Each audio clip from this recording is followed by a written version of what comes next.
You wake before the color of morning fully admits itself, somewhere between black and blue where the world is undecided and quiet about it. Pine trunks stand like patient gatekeepers around the camp, their resin scent soft on the air. Low fog rests in the valley, not quite ground and not quite cloud. Your breath threads into the cold and vanishes as if it has better errands elsewhere. The mat under your shoulder remembers the night with more accuracy than you do. It keeps the flat memory of every reed and every crease, and you appreciate its honesty, even if your shoulder does not. Cloth wraps you in a modest arithmetic, one layer for modesty, one for warmth, one because you insisted. It helps a little. A crow remarks on the dimness with an opinionated cry. You decline the invitation to debate. Around you, the camp holds its breath the way men do when they listen to their own thoughts. Shapes stir at the edges, the hump of a horse, the angled chin of a stacked shield, a bundle of spears laid down as if sleep were contagious. Banners hang from their poles in long, quiet sighs, colours dulled by mist yet still certain of themselves.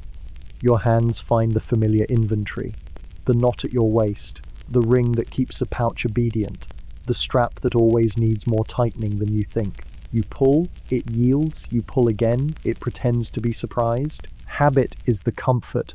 The result is almost extra. To your left, iron speaks in low syllables as someone adjusts a breastplate.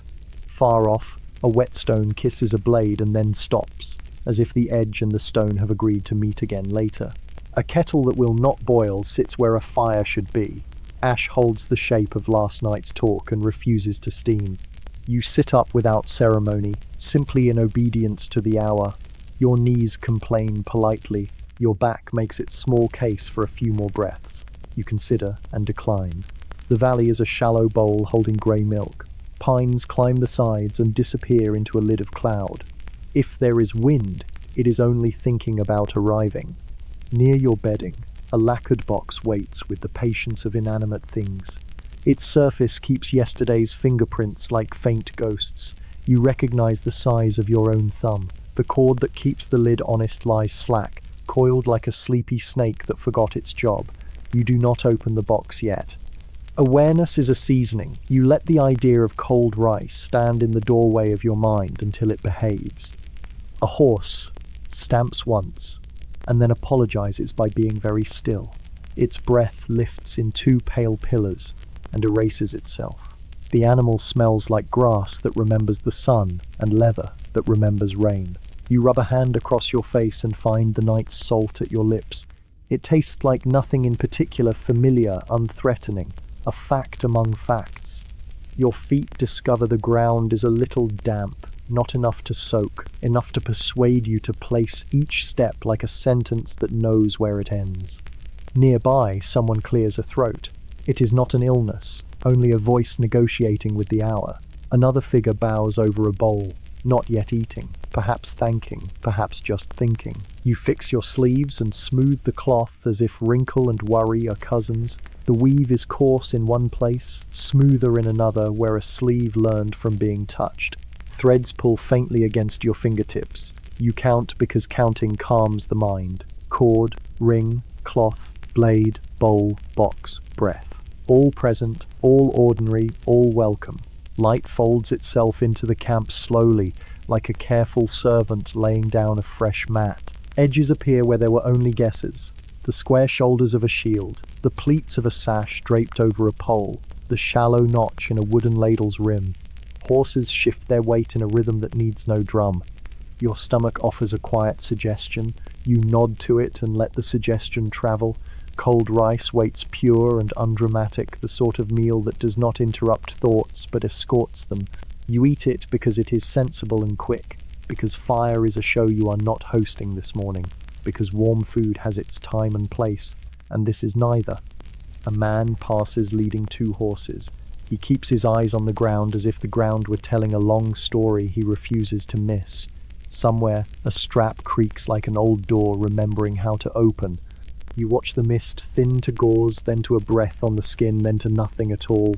The banners test the air and settle. You do the same. You raise your hands to your face, hold them there, feel the small heat that belongs to you and no one else. It is not much, and it is enough. Your palms carry the faint scent of pine and oil, and a remembered touch of salted plum.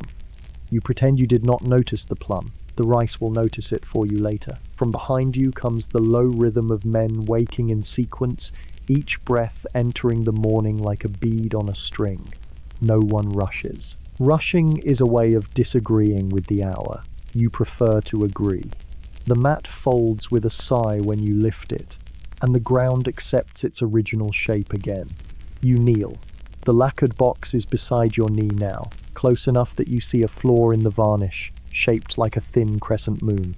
A good flaw, the kind that admits use without apology. You touch the cord with 2 fingers, measuring its coolness, not hurrying it into purpose. You listen to morning's small sounds, water speaking its single idea, the clink of a cup meeting another cup, cloth against cloth. When you lift your head, the sky has decided.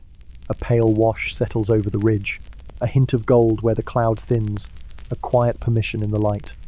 You nod back as if you were waiting for this modest approval.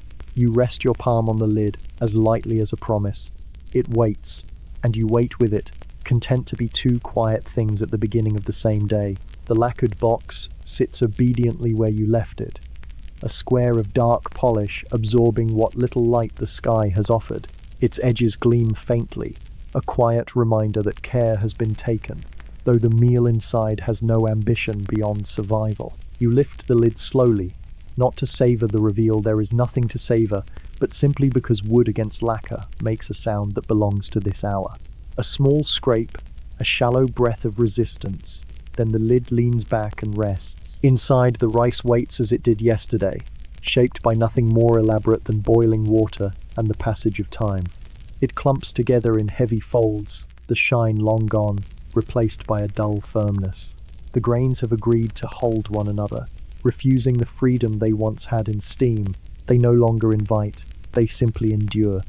Your hand reaches in, not with eagerness, but with the plain motion of necessity. Fingers brush the surface, and the coolness clings to your skin, as though rice were water that had forgotten how to flow. You take a portion without ceremony, and place it into your bowl. The porcelain clicks faintly, accepting the offering with no thanks. You sit back, holding the bowl against your palm. The chill seeps into you, making itself known in the shallow veins of your hand. You let the cold rest there. Warmth would be too forward, too ambitious. Cold asks for nothing more than your acknowledgement. The first bite resists your teeth. It does not yield the way fresh rice does, but cracks, fragmenting into small, damp pebbles that press against your tongue. They stick to the roof of your mouth, reluctant to leave. You chew slowly, not because you wish to, but because the rice requires it. Each movement of your jaw persuades the stubborn grains towards submission. A man across from you eats the same way, his eyes lowered, his lips moving in the same rhythm. He does not notice you, and you do not notice him, except to realize you both follow the same pattern. Lift, chew, swallow, pause. Cold rice makes equals of all who eat it. The fire pit nearby stares back at you, an empty mouth lined with grey ash. It remembers being alive only hours ago, but it offers no warmth now. A curl of smoke lingers at the edge of memory rather than in the air. You glance at it, then at the bowl in your hand, and you decide not to compare the two. Your teeth find another mouthful, the grains grind and resist, filling the silence with an internal rhythm only you hear. Each bite is less about hunger and more about obligation. Food is not joy this morning, it is simply a task, like binding armor or tightening a strap. You accomplish it because it is required. Around you, men chew at different paces, yet the sound forms a kind of hidden chorus. Some swallow quickly, some linger longer, but all move within the same unspoken tempo. The camp breathes through their jaws. You notice how the cold has left its mark on the rice box. Tiny beads of condensation glimmer on the inside of the lid, faint jewels that no one will admire. They slide slowly, leaving lines like small rivers on polished wood, then vanish into nothing. You watch them longer than necessary, letting their disappearance occupy your thoughts. A breeze creeps through the pine trunks, lifting the mist by thin degrees. Shadows harden, and you see the texture of bark, the weave of cloth on shoulders, the polish of armor catching pale light. The valley no longer feels like a dream. It feels like a stage where no one claps. You chew again, and the rice clings to your teeth. You run your tongue along the grain, dislodging what stays behind. The taste is not unpleasant, but neither is it memorable. It sits between those two poles, bland and durable, the kind of taste that has no argument. You swallow, and your stomach receives it with a sigh that is more mechanical than grateful. Someone coughs, low and short, the sound of dust in a throat. It fades as quickly as it came.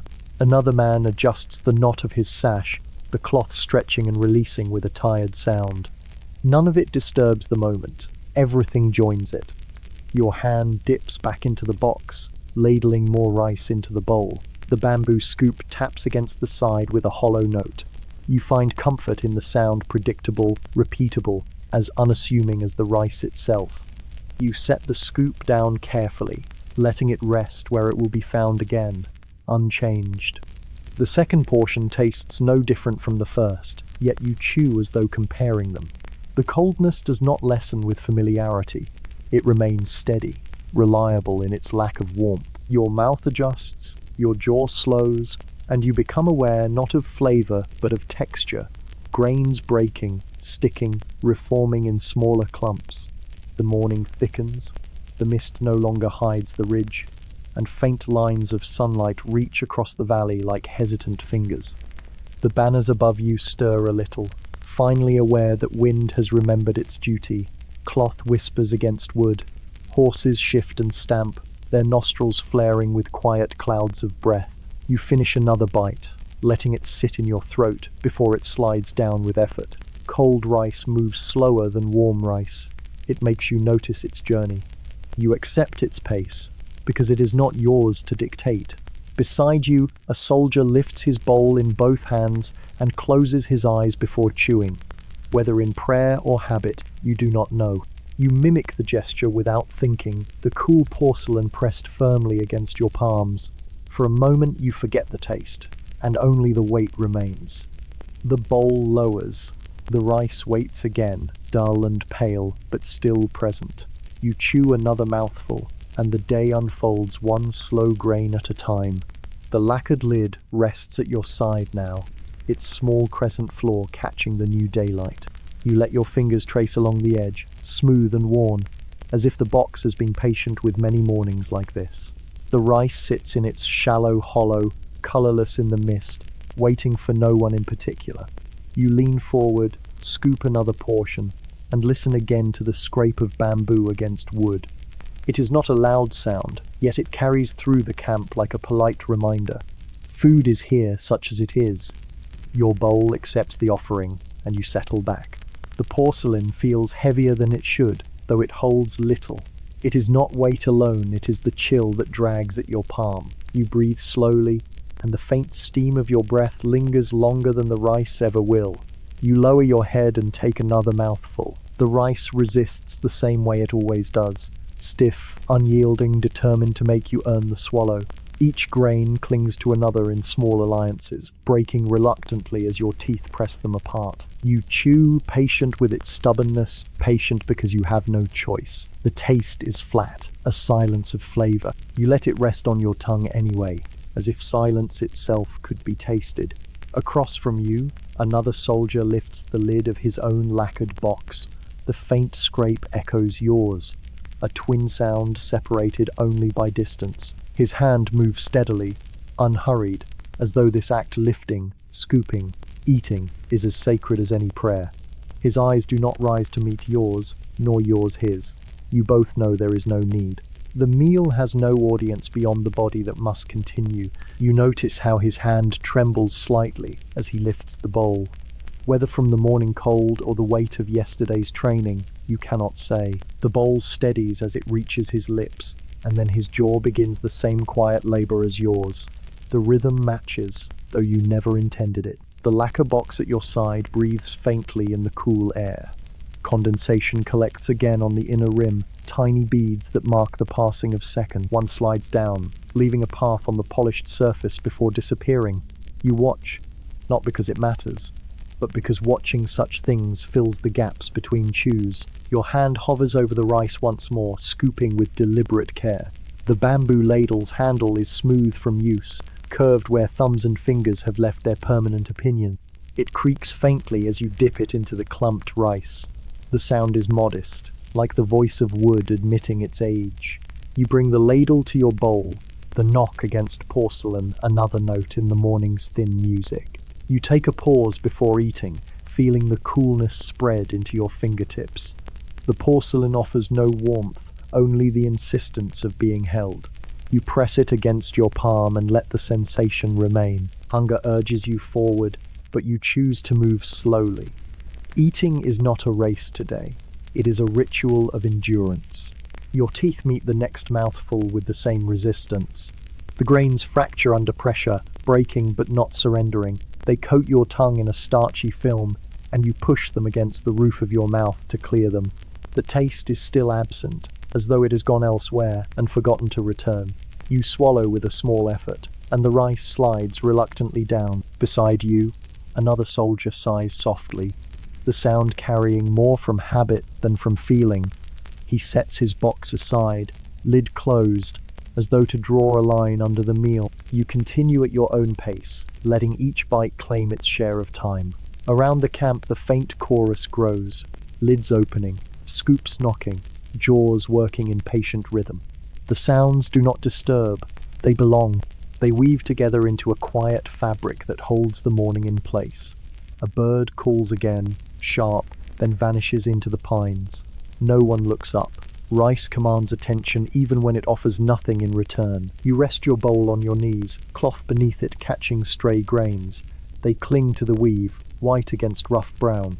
You brush them lightly with your thumb, but they stay where they land. The cloth will carry them until it is shaken out later, until birds decide they belong elsewhere. For now, they are part of you. You lift another portion. The rice remains cold, remains indifferent, remains steady.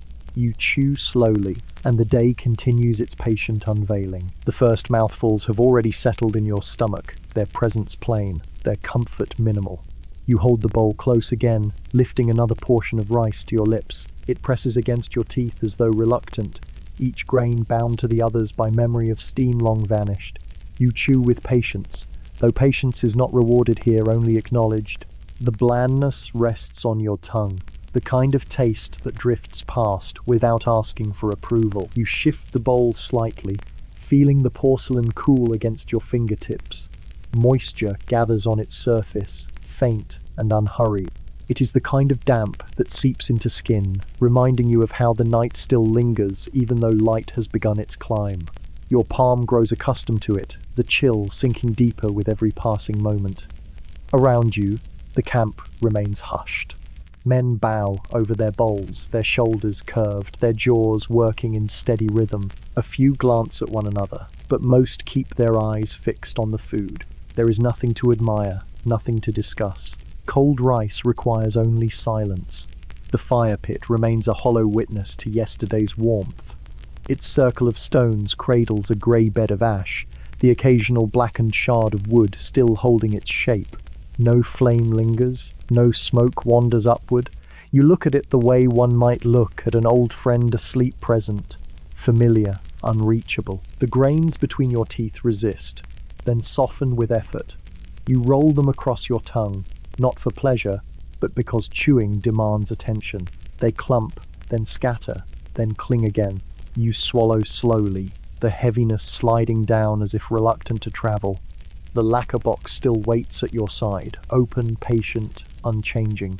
Its faint scent of wood and past meals drifts upward in the thin air. You let your eyes rest on it for a moment before dipping the ladle once more. The bamboo handle presses smoothly into your fingers. Its surface carries the polish of countless mornings, each motion repeated until the wood itself seems to remember the hands that held it. Another portion falls into your bowl with a soft thud, and you pause before lifting it.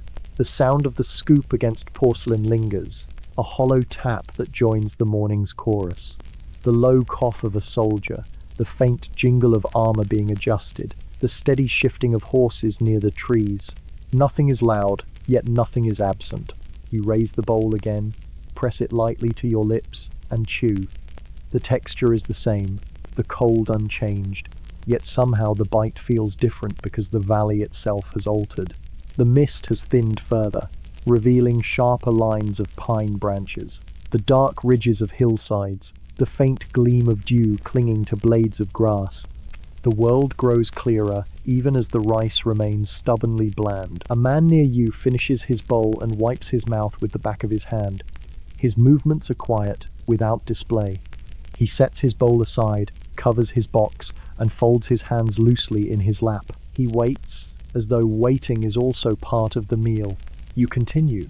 The rice fills your mouth again, clinging to your tongue, sticking faintly between your teeth. You press your tongue against the roof of your mouth to free it, then swallow. Hunger does not vanish, but it softens, dulled by the plain weight of grain. The sky above the ridge leans toward brightness. The pale wash of gold grows broader, spreading across the mist. Banners begin to show their colors more clearly, reds dulled into rust, whites shaded with gray. They move faintly in the thin air, a slow reminder that wind is never entirely absent. You brush a stray grain from your sleeve, flicking it lightly with your fingertip. It falls into the grass, another offering to the ground. Birds may find it later, or it may dissolve into soil. Either way, it is no longer your concern. Your hand steadies the bowl again, and you finish another mouthful. The act repeats, simple and complete. Eating is not a matter of joy this morning, nor of complaint. It is only the carrying of rice from box to bowl, from bowl to mouth, from mouth to stomach. The steps follow each other without variation, as sure as the rising of the sun. The cold rice remains, and so do you. The camp holds itself in the same hush, though now the rhythm of eating has grown steady, almost like the slow tide of a hidden sea. You keep your eyes on the bowl, the pale grains gathering in small lumps that do not shift under their own weight. You lift one to your lips and let your teeth meet it. The rice resists at first, then gives way with a faint crunch that is not a crunch, more like damp stone pressing into softer stone. It spreads across your tongue with its familiar blandness, a quiet echo of a meal rather than a meal itself. Men sit near you bent over their bowls. No voices rise, only the muted sound of jaws at work. One soldier leans forward slightly, his hair still damp from mist, his eyes half-lidded with the weight of morning. Another cradles his bowl as if it were a warm vessel, though both of you know it is not. The silence between you is not uncomfortable. It is simply the language of cold rice. You scoop again, the bamboo ladle dipping into the clump with its gentle scrape. The sound is small, yet it seems to carry further than it should. You tip the scoop, and another portion falls into your bowl. The rice lands without grace, a shapeless weight against porcelain. You lower your head and chew slowly, the flavorless mass breaking apart under steady insistence. Each grain presses against the others, clinging until your tongue forces them to scatter. Around you, the faint movements of preparation begin. Armor straps shift as men tug them tighter. A leather cord creaks faintly as it stretches, then settles. A sword is lifted briefly, checked, and set back against its owner's hip. Still, the rice is eaten first. The body must be filled before the armor can be trusted. Your palm grows colder from holding the bowl too long, the porcelain gathering the dampness of the morning air. Tiny drops form at its surface, making your grip slick. You adjust your fingers, pressing tighter, though the chill seeps deeper. You let it be. Cold is no stranger here. You chew again, letting the movement fill the silence. Rice presses against your teeth, clings to the roof of your mouth, and slides down reluctantly. The weight in your stomach grows slowly, not enough to satisfy, only enough to keep the body quiet for a while. Hunger is not vanquished, it is postponed. The fire pit nearby remains a hollow shadow. A curl of white ash drifts upward, disturbed by nothing more than the breeze. You glance at it, then back to your bowl. Warmth belonged to another time, perhaps last night, perhaps some imagined morning that will not come again. For now, the food is cold, the valley is still, and the day waits. A man beside you lifts his bowl higher, his eyes closed as he swallows. His lips remain pressed together for a moment after, as if sealing the act within himself. He exhales quietly and lowers the bowl, already reaching for the ladle again. You mimic his patience, raising another clump of rice to your mouth. It tastes no different, yet somehow each bite feels like progress, though progress toward what is unclear. The horses stamp once more, their breath rising in pale streams. A crow moves across the sky, its cry thin, unnoticed by anyone except you. You let the sound fade, returning your attention to the grains that stubbornly cling together. One falls onto your sleeve. You brush it lightly, and it clings again, caught in the weave of cloth. You leave it there. The sleeve will carry it longer than you wish to. The grain is in no hurry, and neither are you. Your bowl is half emptied now. You rest it on your knees, feeling its weight press into the cloth. You sit for a while without eating, listening to the others finish their portions, listening to the faint clicks of lids closing, the scrape of bowls set down, the careful clearing of throats. The rice remains before you, pale and patient, waiting. You lift it again, and the cycle continues. Scoop, chew, swallow, cold rice endures, and you endure with it. The bamboo scoop rests in its place, leaning lightly against the side of the box.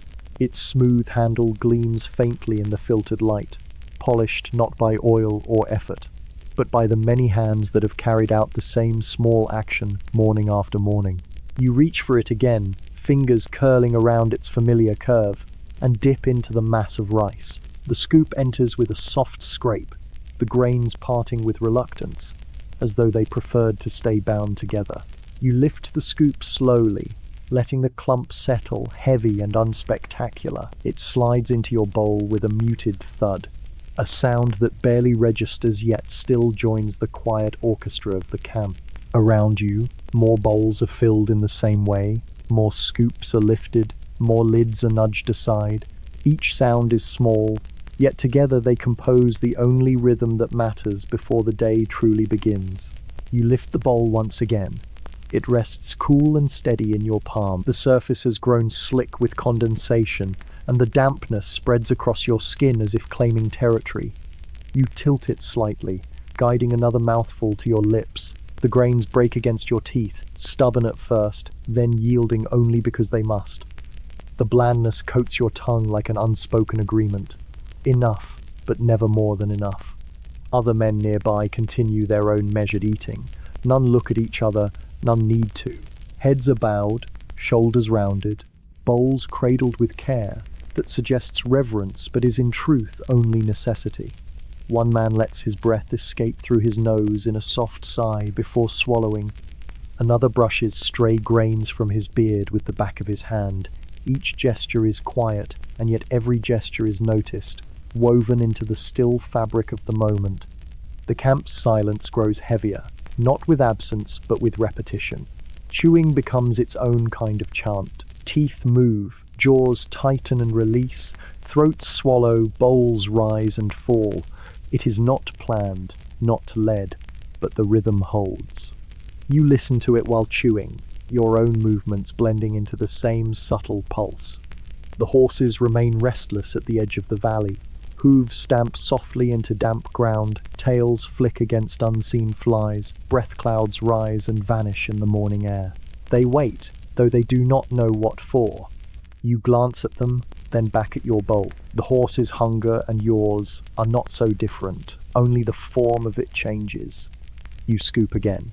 The bamboo handle creaks faintly, the sound barely audible, but clear enough to mark another repetition. The rice in your bowl seems less now, though each mouthful still feels weighty when you chew.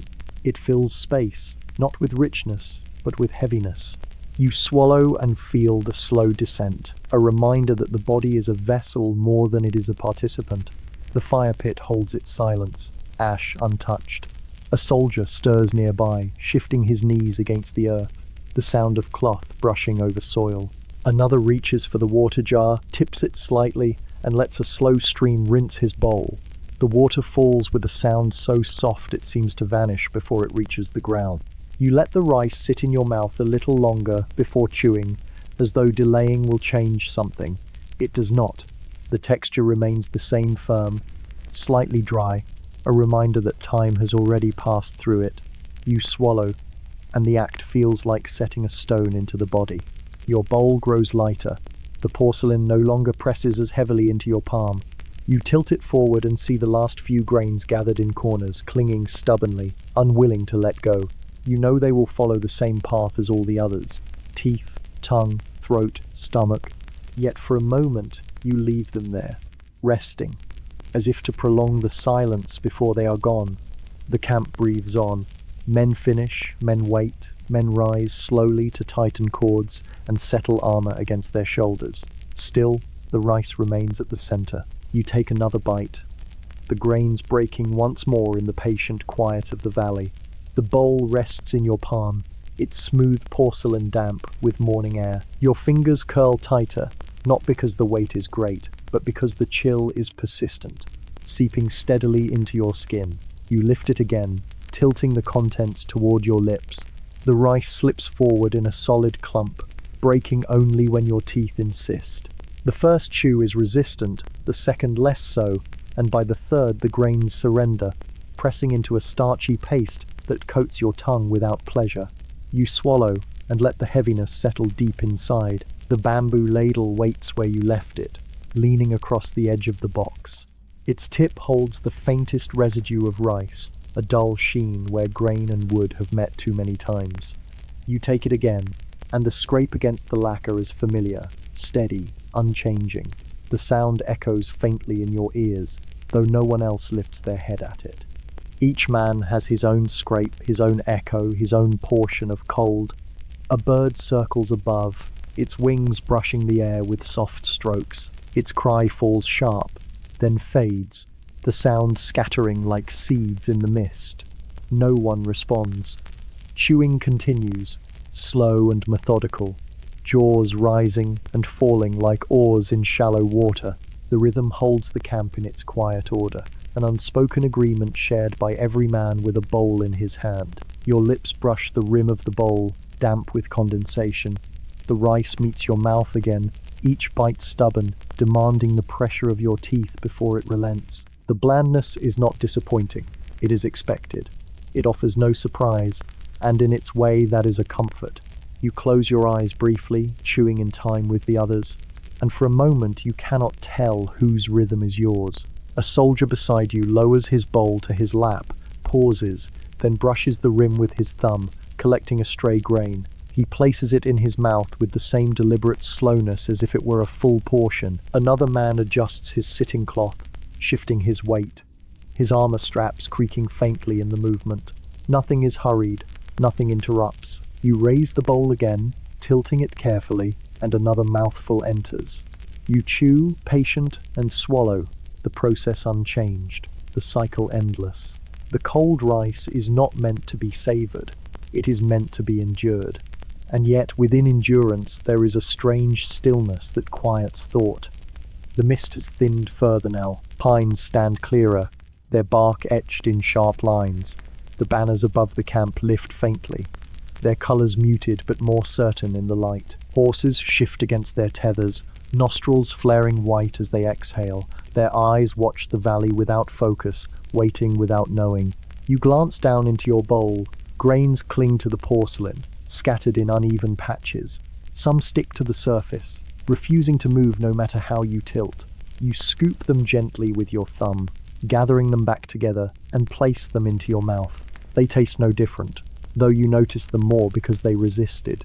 The lacquer box holds its shape, its dark polish gleaming faintly with moisture. You set the scoop down across it once more, the bamboo clicking softly against wood. The sound is almost lost among the other small noises. The clearing of a throat, the shuffle of cloth, the faint jingle of a strap. Still, you notice it because it belongs to your portion, your morning, your bowl. You lift the last clump of rice remaining in this serving. It sits heavy in your mouth, stubborn as always, but it softens under the steady grind of teeth. You swallow, and the act feels final. Though you know the box is not yet empty, the ritual continues, unbroken, as the sun edges higher over the ridge.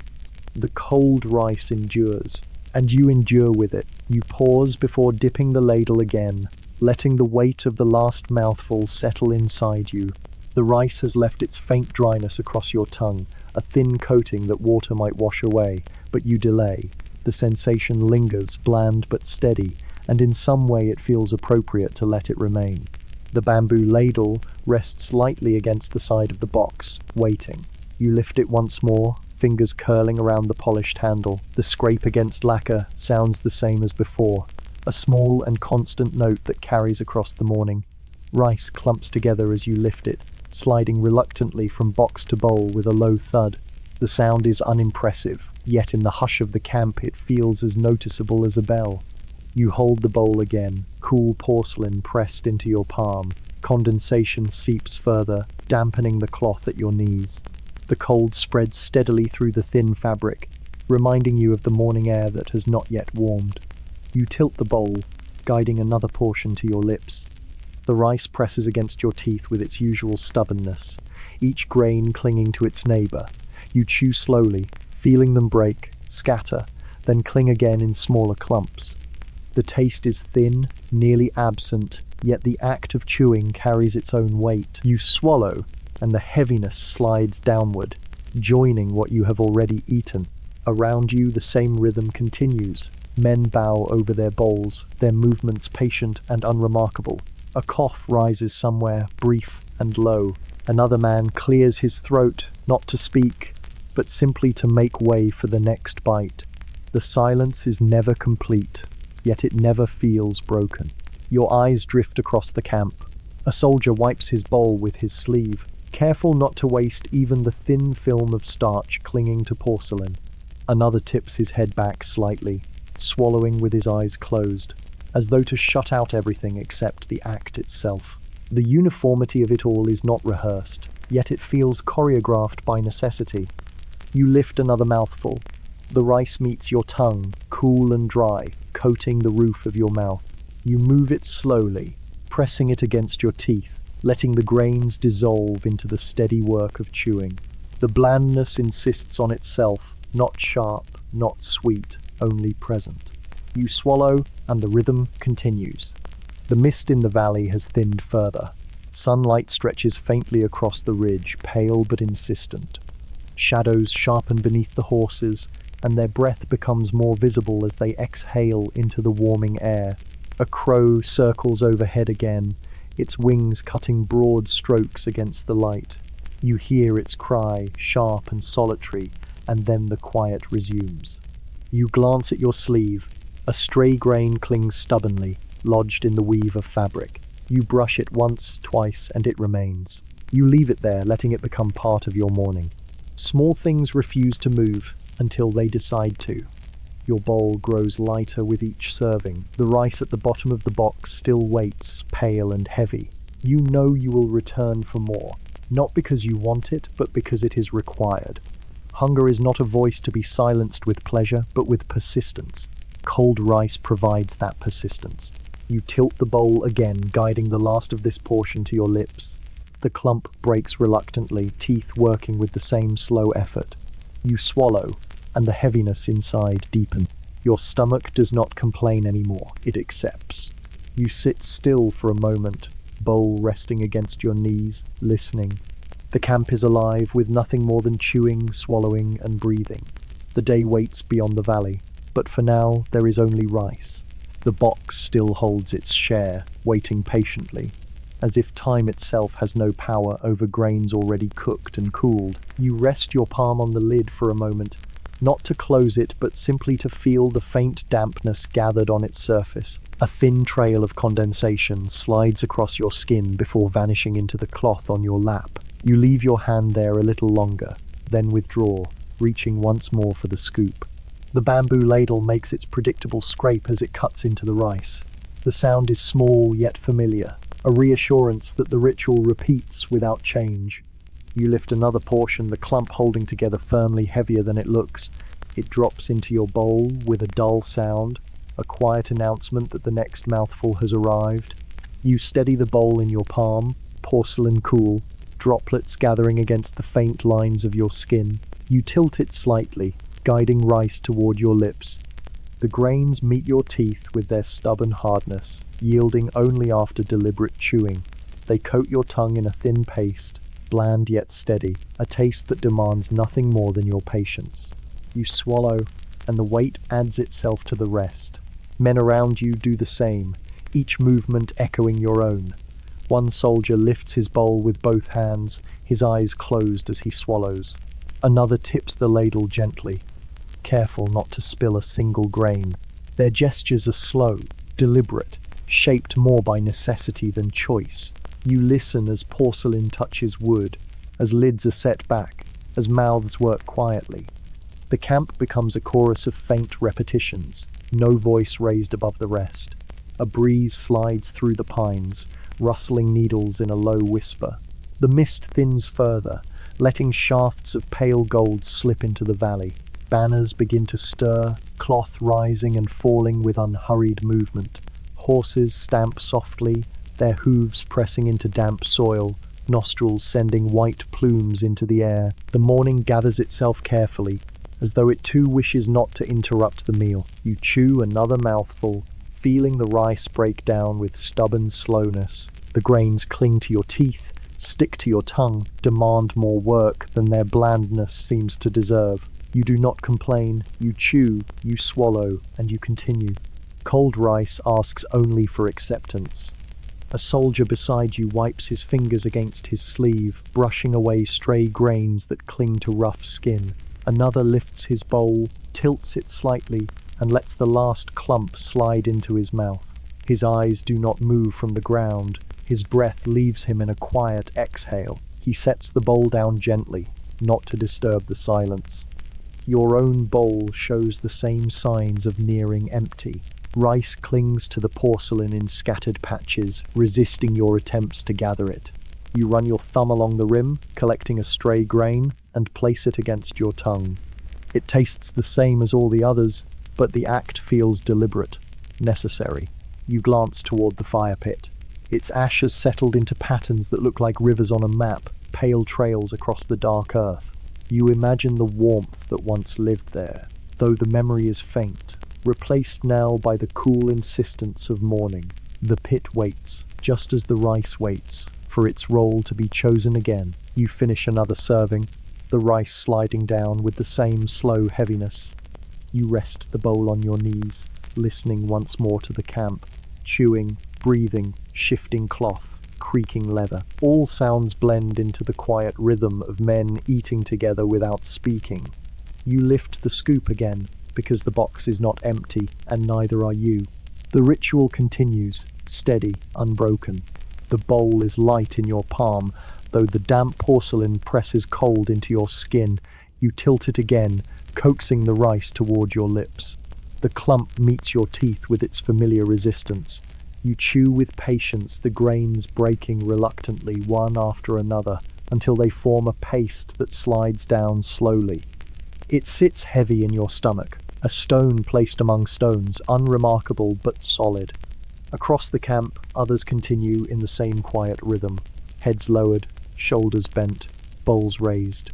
The sounds blend, porcelain tapping against wood, bamboo scraping against lacquer, jaws opening and closing in steady sequence. The silence is not empty. It is filled with chewing, swallowing, and breath, a rhythm that holds the morning together. You lift the bamboo ladle again. Its smooth surface feels almost warm compared to the chill of the porcelain.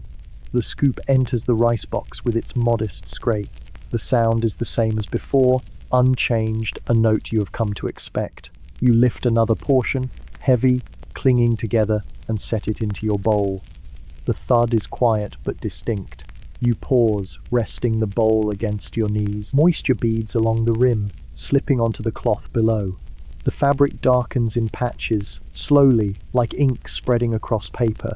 You let it happen, not bothering to wipe it away. Small stains will fade, or they will not. Either way, they belong. The rice enters your mouth again. Your teeth work steadily, breaking the clump into fragments, your tongue pushing the grains into order.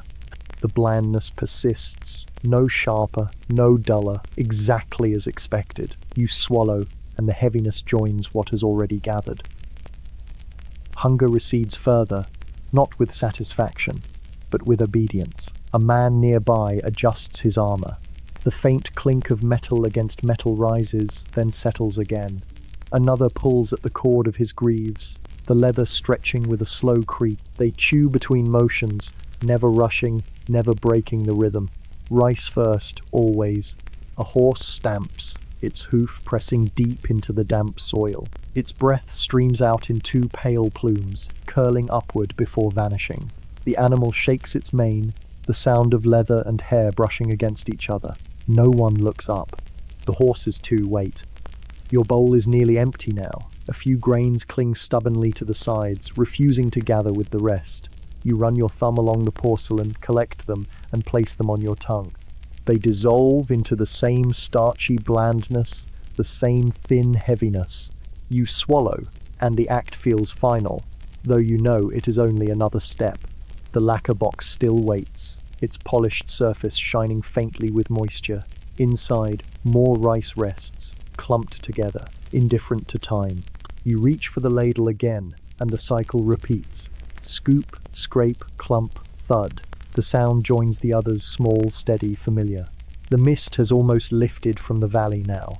Pines stand clearer, their bark rough against the growing light. The banners above the camp stir more openly, their colours muted but sure. Shadows grow sharper beneath men and horses alike. The day leans forward, but for now the rice holds it still. You lift another mouthful, chew, swallow. The rhythm continues. The morning remains. The horses shift at the edge of the camp, their movements steady, measured, and unbothered.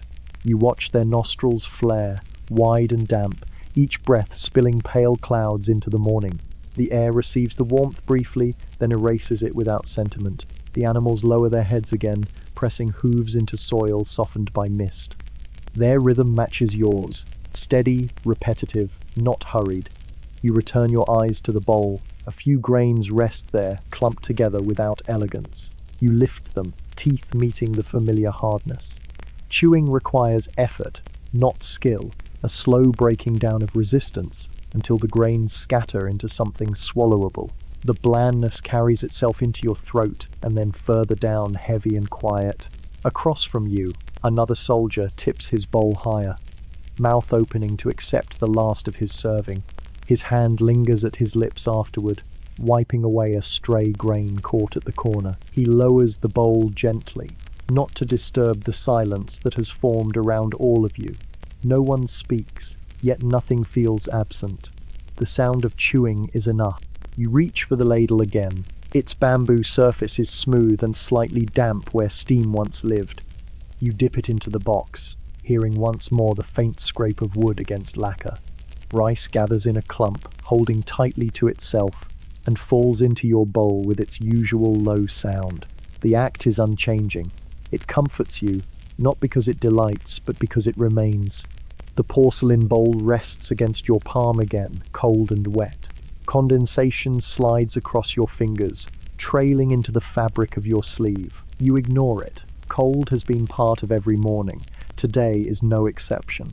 You raise the bowl and chew again. Grains break, soften, cling, release.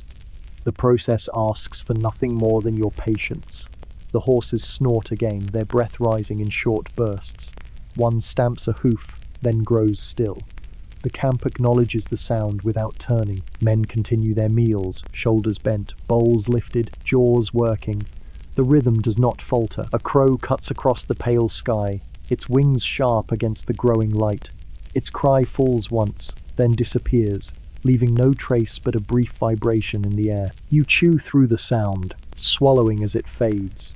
The blandness remains, steady, unbothered. Your bowl grows lighter with each portion. You glance down and see only scattered grains along the rim, clinging in defiance. You run a fingertip across the porcelain, lifting one, placing it on your tongue. It tastes the same, though somehow sharper for being alone. You swallow it, and the act feels more deliberate than the larger mouthfuls. Another soldier nearby adjusts his sitting cloth, shifting his weight. The fabric brushes the earth, a soft sound quickly absorbed by the morning air. His armor shifts with a faint metallic sigh, then settles again. He continues eating, unhurried, His movements blend seamlessly into the rhythm of the camp.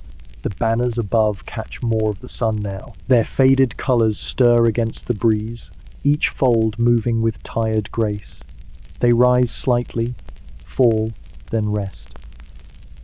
You watch them for a moment, then lower your gaze back to the bowl. The rice is still there. The ritual continues. You chew, swallow, breathe, and remain. The bowl rests lightly in your palm, but the coolness of porcelain spreads steadily through your fingers, reminding you that morning has not yet offered warmth. You raise it again, tilting the grains toward your mouth. They fall together as a single clump, soft edges pressed into one another, bound by time rather than steam. Your teeth meet their stubbornness. The first bite resists, the second loosens, the third yields. Chewing stretches long, slow, inevitable, until the mass becomes something you can swallow. It slides down with reluctance, heavy in the stomach. Your lips remain dry, and you run your tongue across them, catching the faint trace of starch that has lingered. The rice has little flavor, yet it leaves its mark behind coating tongue, clinging to the roof of the mouth, waiting until water or time removes it. For now, you accept the feeling as part of the meal, as much a companion as the grains themselves. A man 2 places away lowers his bowl to his lap, pausing mid-bite. His shoulders roll once, easing stiffness, before he resumes chewing. Another soldier clears his throat softly, a sound not of speech, but of passage. No words follow, and none are needed. Each man continues his own rhythm, bowls rising and falling, jaws working in steady silence. You dip the ladle into the rice again. The bamboo glides against lacquer with its familiar scrape, wood speaking quietly to wood. The grains cling together as you lift, the scoop carrying them with little ceremony. They land in your bowl, dull and weighty, their sound barely heard above the faint shifting of cloth and armor. The act repeats. Bowl lifted, mouth opened, teeth working, rice subdued. There is no variation, no surprise. Yet within the sameness lies the comfort of knowing exactly what comes next. You do not hurry. You let each bite last as long as it wishes, chewing slowly until resistance is gone. The camp breathes in unison. Horses stamp softly at the edge, their nostrils sending pale clouds upward, then downward, then gone. A crow calls, sharper this time from somewhere beyond the pines. Its cry lingers for a heartbeat, then vanishes, as though the morning absorbed it into silence. No one looks up. Rice has greater claim to attention than crows. You swallow again, feeling the slow descent into the body. The heaviness inside builds with each bite, layering stone upon stone. Hunger retreats, not in defeat but in quiet surrender. It does not vanish, but it learns its place. The man beside you lifts his bowl with both hands, palms pressed firmly to porcelain, as though steadying more than food. He chews slowly, his eyes fixed on the ground before him. He swallows, exhales, then resumes, unbroken. His presence echoes yours, though neither of you speak. Cold rice requires no conversation. Your own bowl grows lighter, though stray grains remain at the rim. You brush them together with your thumb, careful not to lose them. They cling to your skin, damp and sticky, until you place them against your tongue. They taste no different, yet the act feels necessary, as though each grain deserves its path. The mist has nearly lifted. The valley shows its full shape now, the pines sharp against the growing light, the ridges stretching into distance. Banners catch the breeze more freely, their folds lifting with tired grace, then settling again. The world sharpens, yet the rice remains unchanged, cold, heavy, familiar. You raise another mouthful, you chew, you swallow, and you continue. The lacquer lids begin to close one by one. Each small click is modest, yet distinct, like pebbles tapped together in the distance. The sound carries across the camp, not loudly but firmly enough to mark the moment. Portions finished, boxes return to their stillness. You keep yours open a little longer, watching the dull white grains inside. They do not change, they do not diminish quickly. They wait, patient as stones, certain that you will come back to them. Your hand hovers over the scoop. The bamboo handle is darker now, damp with condensation. You lift it anyway, and the familiar scrape rings out as the ladle passes along the box's edge. The sound is ordinary, yet it joins the camp's quiet choir, the faint rustle of cloth, the low shifting of men adjusting armor, the dull thud of a sheath against a knee. You guide another clump of rice into your bowl. It lands with its usual heaviness, unshaped, unwilling to scatter. The porcelain feels colder than before, as if the bowl has collected the entire morning within itself. Your palm grows damp beneath it, the chill sinking steadily into your skin. You tilt the bowl carefully, guiding the rice toward your mouth. It presses against your teeth, resisting, breaking with slow insistence. Chewing is work, swallowing is labor. Neither offers delight, only completion. Nearby, a soldier wipes his fingers against his sleeve, brushing away a few stubborn grains that clung to his skin. Another man sets his bowl down and rests both palms on his knees, head lowered, as if listening to the earth beneath him. The silence grows, not from absence but from repetition. Men chewing, men swallowing, men closing boxes. Each act is part of the same pattern, predictable as breath. A crow circles overhead once more. Its call splits the air sharply, then trails off, ignored by nearly all. Only you glance upward for a moment, watching its black shape drift above the pines before vanishing into the ridge. The morning swallows its cry as easily as you swallow rice. You take another bite, chewing slowly, grinding the grains until they lose their stubbornness. They soften into paste, cling to your tongue, then slip downward in their own reluctant way. Your stomach receives them with the same quiet heaviness as always. The feeling grows familiar, almost steadying, like carrying a stone in your pocket. The fire pit sits to one side, ash-grey against darker earth. No one tends it, no one stirs it. The stones around it hold their shape, ringed by silence. You glance at it, then back to your bowl. Cold rice, like cold ash, keeps its role without complaint. The lids closing around you continue their faint chorus. Each click is both ending and continuation, ending one portion, continuing the cycle. You scoop again, repeating the action, as though time has asked you to prove its patience. The rice lands heavy in your bowl. You raise it, you chew, you swallow. The camp remains the same, bound together by nothing more than grain and silence. The sound of water reaches you thin, steady, unhurried. Somewhere near the edge of camp, a stream slides over stones.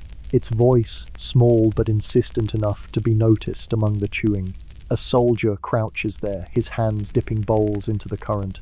The water swirls faintly, then clears again, carrying rice fragments downstream to vanish without ceremony. You lower your gaze to your own bowl.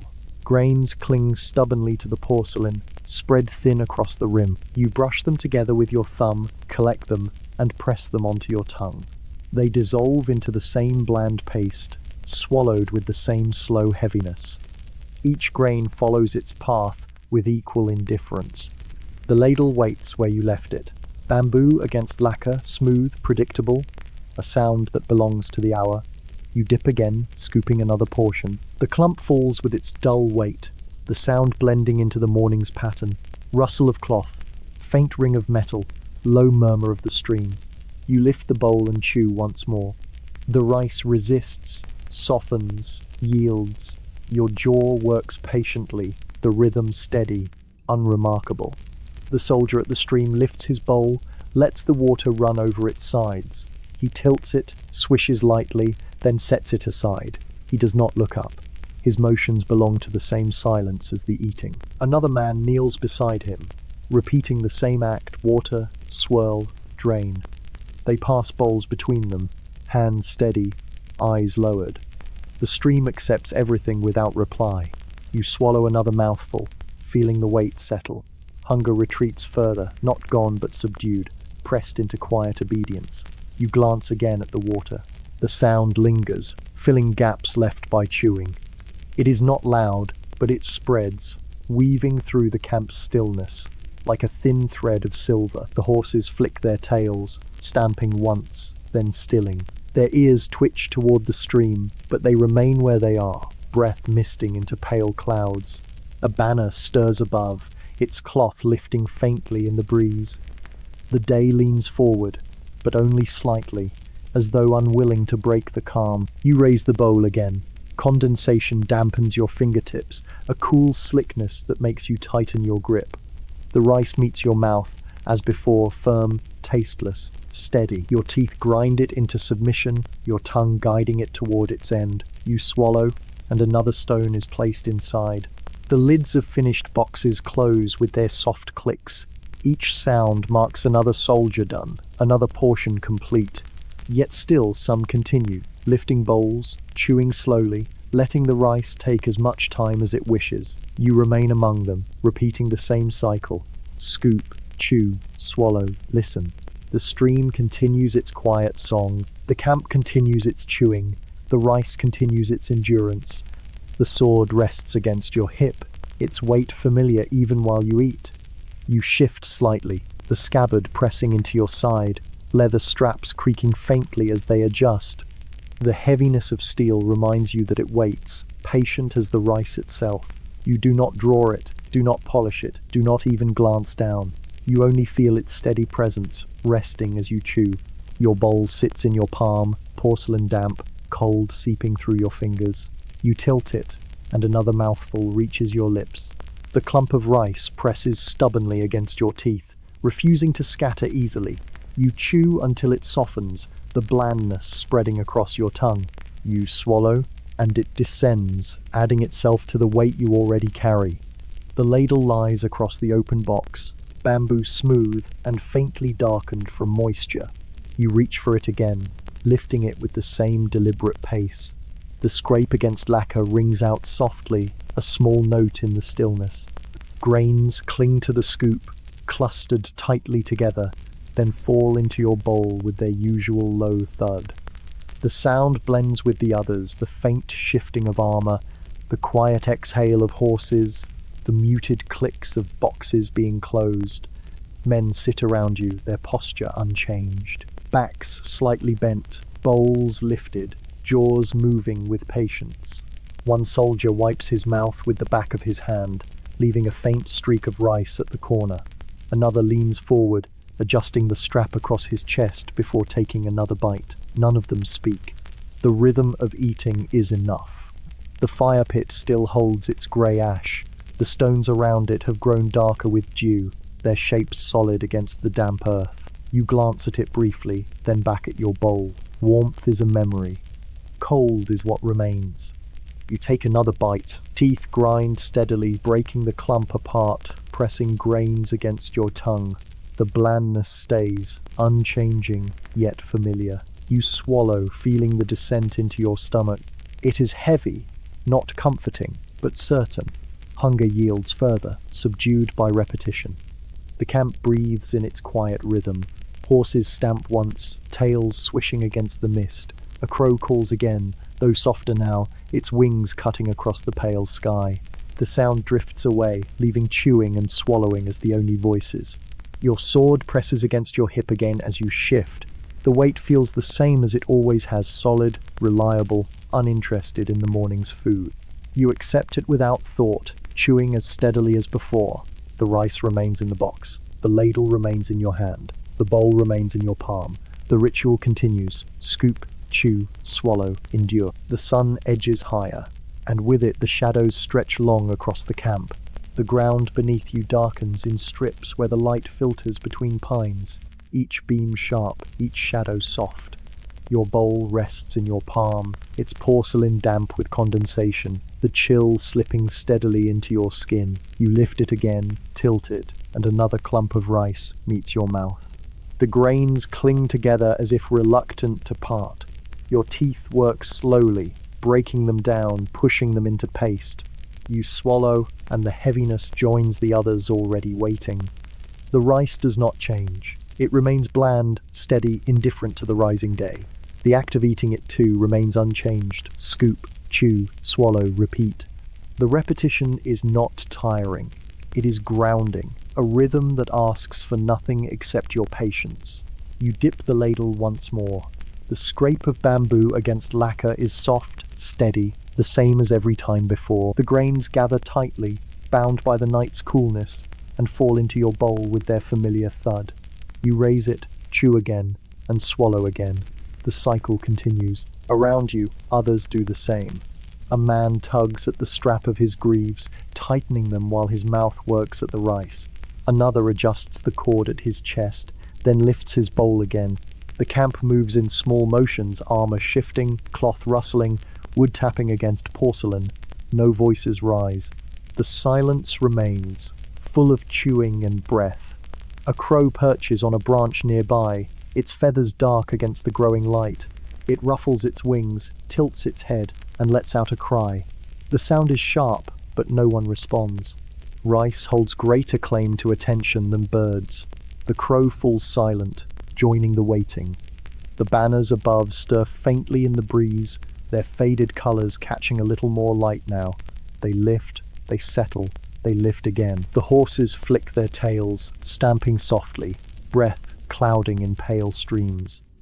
The camp breathes with them, steady, deliberate, patient. Your bowl grows lighter.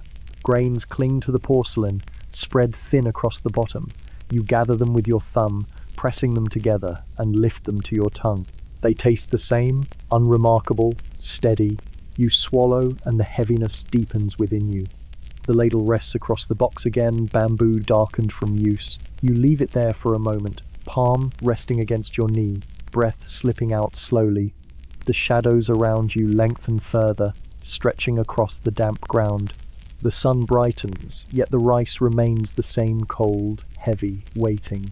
You lift the ladle once more. The scrape rings out again, soft but steady. Another clump falls into your bowl. You chew, you swallow, you endure. The morning continues in its rhythm, unchanged. The crow calls again, sharper this time, its voice carrying above the camp for a brief moment before fading into the pines. No heads turn upward, no one pauses mid-bite. The rhythm of chewing continues, steady, deliberate, unbroken. Rice holds more gravity than the sky. You tilt your bowl, watching as a small clump slides toward your lips. The porcelain is slick beneath your fingertips, condensation dripping onto your sleeve in thin streaks. You chew, teeth pressing into the grains until they split, soften, and cling to your tongue. The blandness spreads, neither pleasant nor unpleasant, only present. You swallow, and the heaviness settles into your stomach. The bamboo ladle waits again. Its handle shines faintly with dampness, smooth from countless hands. You dip it into the rice box, hearing the scrape of wood against lacquer. The clump you lift holds together stubbornly, bound by the cold. It falls into your bowl with the same low sound, a dull thud that belongs to the morning. Around you, men continue their measured eating. One soldier shifts slightly, brushing a grain from his knee into the grass. Another lifts his bowl higher, closing his eyes briefly before swallowing. The silence is not empty. It is filled with small sounds, chewing, swallowing, the occasional faint click of lids closing. The camp hums with quiet repetition. The horses move again, stamping softly, hooves pressing into damp soil. Their breath streams outward in pale clouds, rising and dissolving in the warming air. The straps of their harnesses creak faintly as they shift. They wait, though they do not know what for. Their rhythm, too, matches the men's. You take another mouthful. The rice resists, as always, then yields. It coats your tongue in its thin blandness, heavy and unchanging. You swallow, and the weight presses downward, joining the others. Hunger fades further into silence. A man nearby closes his lacquer box with a quiet click. Another follows. The sound repeats across the camp, not hurried but steady, lids settling one after another like stones dropped into a pond. Each click belongs to the same pattern, the end of one portion, the beginning of readiness. You finish your bowl slowly, gathering the last grains with your thumb. They cling to your skin, damp and stubborn. You press them onto your tongue, chew them once, and swallow. The act feels small, yet deliberate, as though nothing should be wasted, not even a single grain. You set the bowl back against your knees. The porcelain rests there, lighter now, damp against the fabric. The shadows stretch longer as the sun climbs, yet the meal continues, unhurried, unchanged. The crow calls once more in the distance. The camp does not answer. Only rice answers. With chewing and swallowing, the morning's quiet chorus. A few grains cling to your fingertips as you scoop again. They are small, damp, unwilling to release their hold. You lift your hand and place them on your tongue, tasting the same steady blandness you have known all morning. The rice is patient, never rushing, never surprising. You chew once, twice, then swallow, and the grains become part of the weight within you. Your bowl rests against your knees, porcelain cool, cloth beneath it darkened by condensation. You trace a finger along the rim, collecting more stray grains. They stick to your skin before sliding reluctantly into your mouth. Every grain seems determined to delay, as though each one wishes for a little more time. You let them linger before swallowing, because there is no reason not to. The bamboo ladle lies across the lacquer box, its handle darker now from repeated use. You lift it again, hearing the quiet scrape as it passes along the polished edge. The rice inside remains steady, clumped together in pale masses, heavy and indifferent. You scoop, tilt, and let the clump fall into your bowl. It lands with a dull sound, the same as every time before. Around you the same rhythm continues. Men bow over their bowls, jaws moving with patient effort. Some eat more quickly, some more slowly, yet all follow the same pattern. Lift, chew, swallow, pause. The silence hums with repetition, filled with the sounds of porcelain tapping, bamboo scraping, cloth shifting, armor creaking. Nothing breaks the pattern. A soldier near you wipes his fingers on the fabric of his trousers, brushing away grains that cling stubbornly. Another licks his thumb to collect a fragment from the rim of his bowl. Small acts, deliberate, necessary. Each one belongs to the ritual of cold rice. You tilt your bowl again, guiding another mouthful to your lips. The rice presses against your teeth, firm and unyielding, until you chew it into submission. The taste is steady, unchanging. You swallow, and the weight adds itself to what has already gathered. Hunger has little left to say. The horses at the edge of camp remain restless. One stamps its hoof, the sound muffled by damp soil. Another shakes its head, harness straps creaking softly. Their breath rises in white clouds, drifting upward before dissolving. They shift, they wait, they breathe. The valley grows clearer as the sun climbs higher. Mist thins into faint ribbons, drifting toward the ridges. Pines stand sharp, shadows stretching long across the ground. The banners above the camp stir in the light breeze, their colors muted but firm. You chew another mouthful. Grains cling to your tongue, stubborn as always, before yielding to the steady grind of your teeth.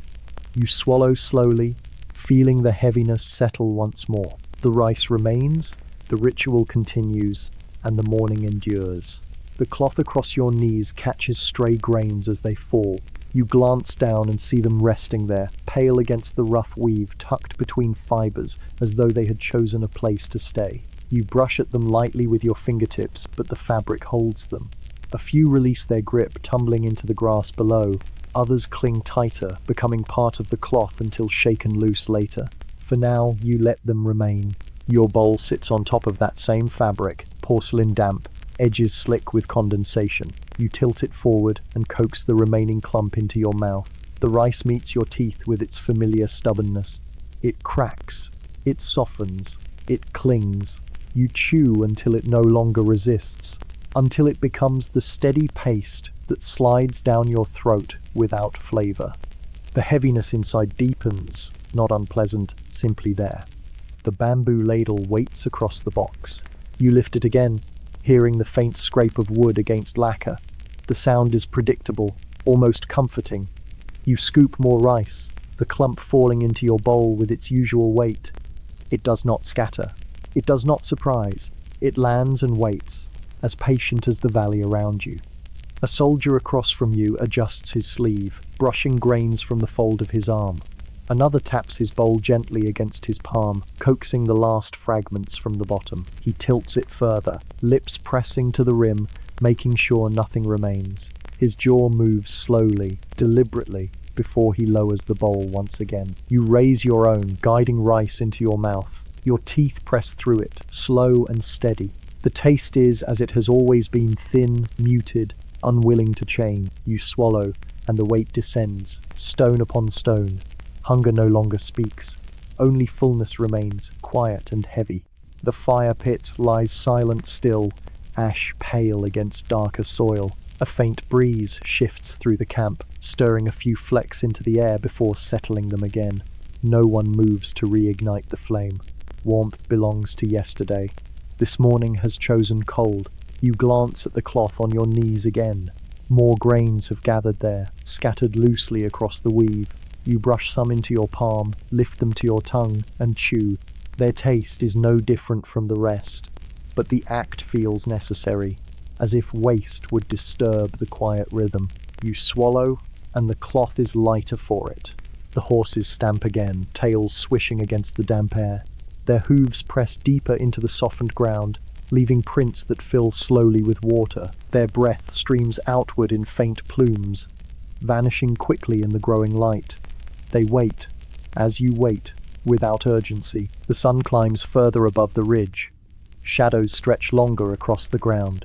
The banners lift faintly in the breeze, folds rising and falling in unhurried rhythm. You chew another bite, swallow, and listen to the camp breathe around you, men, horses, banners, all steady, all enduring. The rice remains, the cloth holds its grains. The morning continues. You notice a faint difference in this serving, though not enough to matter. A few grains of millet, mixed in with the rice, show themselves in pale yellow flecks against the otherwise uniform white. They are small interruptions, carrying a faint sweetness that does not linger, yet makes itself known for a heartbeat. You place the clump in your mouth and chew. The rice is firm, unyielding as always, but the millet softens quickly, dissolving faster than its neighbours. The contrast is slight, barely worth remarking, but still present. Your tongue finds the difference and then loses it. The paste forms the same way it always does, clinging to your teeth, sticking briefly to the roof of your mouth before sliding down. You swallow, and the heaviness gathers deeper inside, no lighter for the millet, no heavier for it either. The change is so small that it disappears into sameness. The ladle rests across the box once more. You lift it, fingers closing around the smooth bamboo handle. It dips into the rice, scraping along the lacquer, lifting another portion. The sound is soft, predictable, blending into the other quiet sounds of camp. The muted clink of armor being adjusted, the rustle of cloth, the slow breath of men. The rice lands in your bowl with its low thud, unchanged. A soldier nearby tilts his bowl sharply, lips pressed against the rim as he scoops the last fragments into his mouth. He chews slowly, his eyes half closed, then swallows with a visible effort. He exhales quietly and sets his bowl aside, lid clicking shut over his box. The sound joins others, each lid closing one by one like a chorus of small wooden notes. You lift your own bowl again, the porcelain damp against your palm. Condensation seeps into your sleeve, darkening the fabric. You tilt the bowl, chew again, swallow again. The taste does not change. The blandness persists, and persistence is its only gift. The millet appears again in the next mouthful, a faint sweetness dissolving quickly among the rice. You notice it, then forget it as the paste forms once more. Swallowing feels the same, heavy, steady, indifferent. You set the bowl briefly against your knees, letting your hand rest. The porcelain presses cool against cloth, the weight familiar, ordinary. The valley grows brighter now. Mist has almost vanished, leaving only faint threads that cling to shaded hollows. Pines stand sharp against the light, their bark etched clearly in the sun. The banners stir more freely in the breeze, folds lifting, colours muted but certain. Horses shake their heads, harness straps creaking softly. Their breath rises in smaller clouds now, thinning as the air warms. You take another bite, chewing steadily, patient as always. The rice breaks under your teeth, clings to your tongue, dissolves slowly. You swallow, and the heaviness settles. The millet is gone again, hidden, blended back into sameness. Your hand rests on the bowl, your fingers damp, your palm cool, your stomach heavy. The ritual continues. Scoop, chew, swallow, endure. Leather straps tighten nearby, The faint stretch and small creak carry across the camp as men pull armor closer to their bodies. Greaves are set against shins, chest plates eased over linen, helmets lowered to test the temper of their fit. Each sound folds itself into the morning, yet none interrupts the steady chewing. Rice remains in bowls, and rice remains the first duty. You glance at your own hip. The sword lies there, quiet and heavy, its cord resting loosely against your side. You shift slightly, feeling the scabbard press against your leg. Its weight is constant, not competing with the bowl in your hand, but reminding you that it is waiting. You return your attention to the rice, because the rice refuses to be ignored. The ladle lies across the lacquer box. You lift it, bamboo smooth against your palm, and hear the familiar scrape as it dips into the mass of grain. You raise another portion, clumped tightly together by the night's coolness, and lower it into your bowl. It lands with its usual dull sound, unshaped and indifferent. Condensation gathers at the rim and slides into the cloth across your knees. You let it, because water also must go somewhere. You tilt the bowl, rice presses against your teeth, breaking reluctantly. Your jaw works slowly, grinding it down until the paste forms. The blandness rests on your tongue, heavy, flavorless, unyielding. You swallow, and the weight adds itself to the rest, a stone among stones. Hunger steps back another pace, not defeated, simply persuaded. Around you, soldiers chew while tightening straps. One pulls a cord across his shoulder, then pauses to swallow before knotting it firmly. Another settles his helmet, lifts his bowl, and chews beneath the metal rim. A third checks the ties at his greaves by leaning forward and flexing his ankles, jaw moving all the while. The rhythm of eating continues even as preparations begin. No step is skipped. Cold rice comes before anything else. A banner flutters faintly above, cloth stirring in the thin breeze. Horses shift, harness rings giving a quiet jingle, breath steaming into the light. The camp holds its silence, filled not with voices but with the sounds of chewing, swallowing, leather stretching, metal sighing against metal.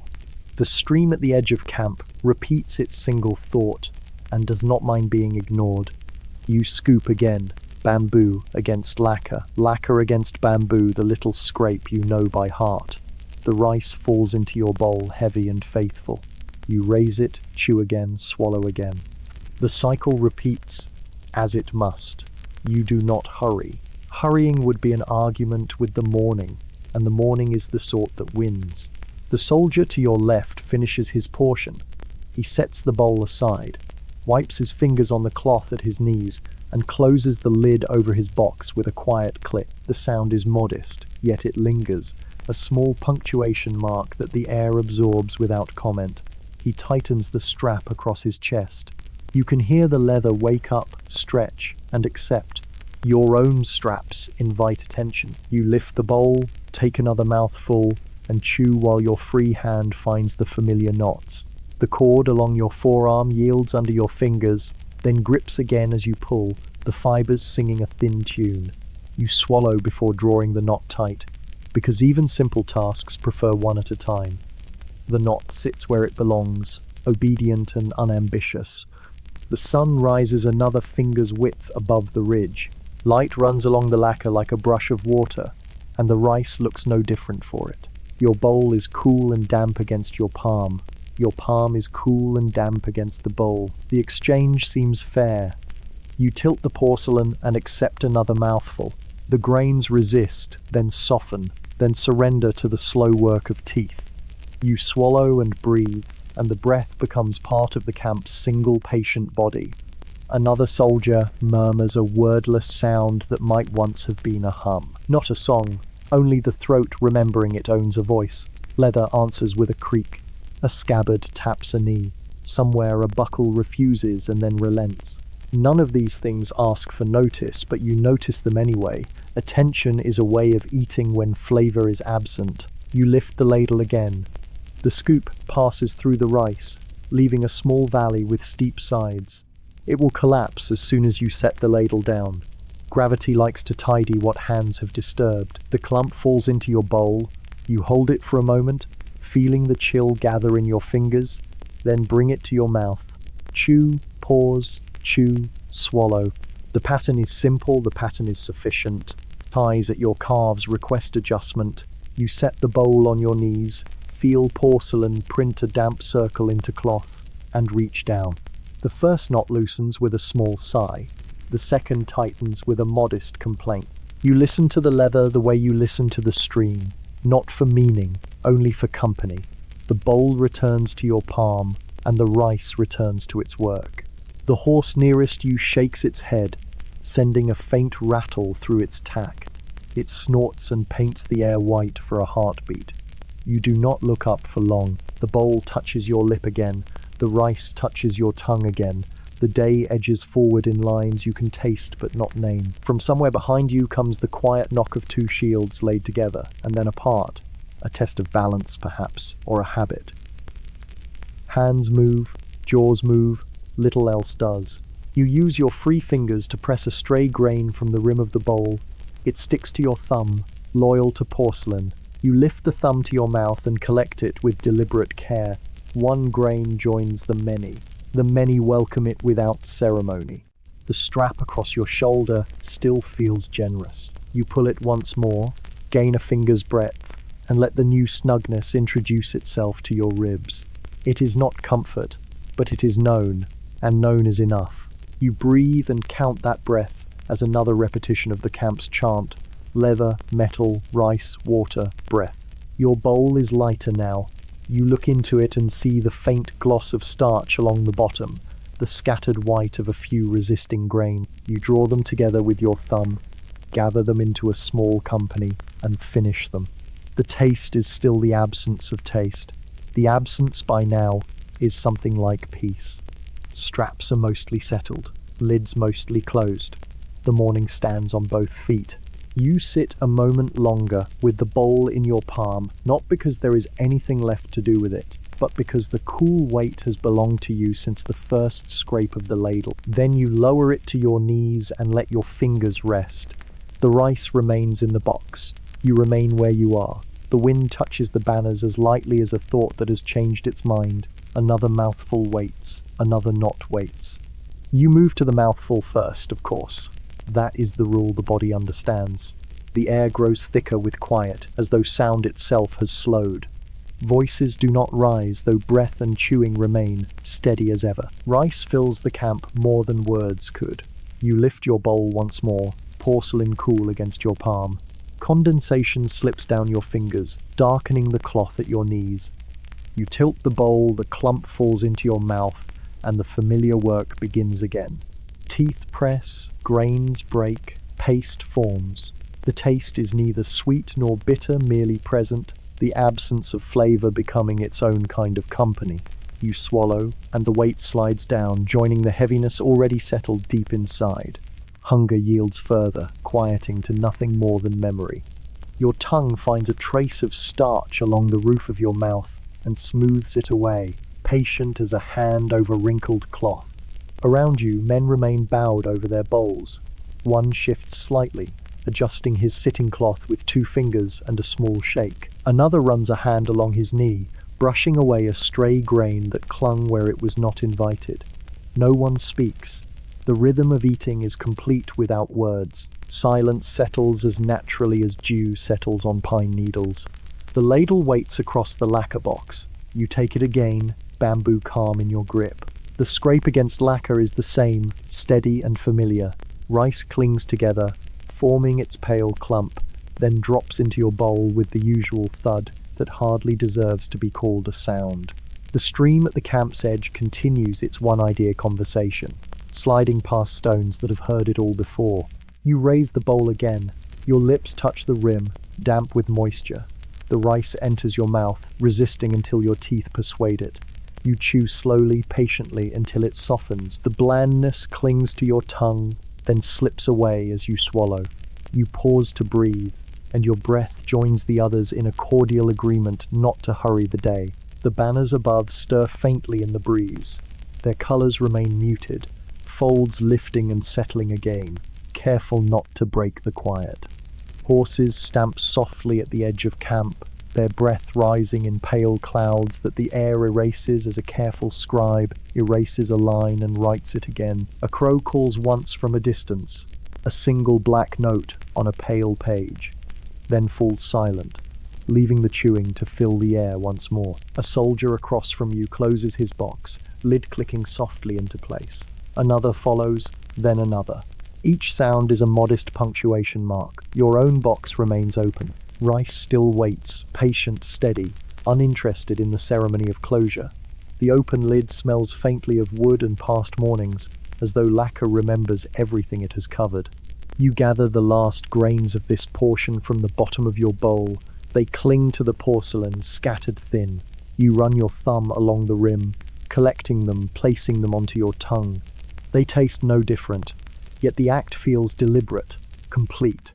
It is the sort of small care that keeps the world from unraveling at the edges.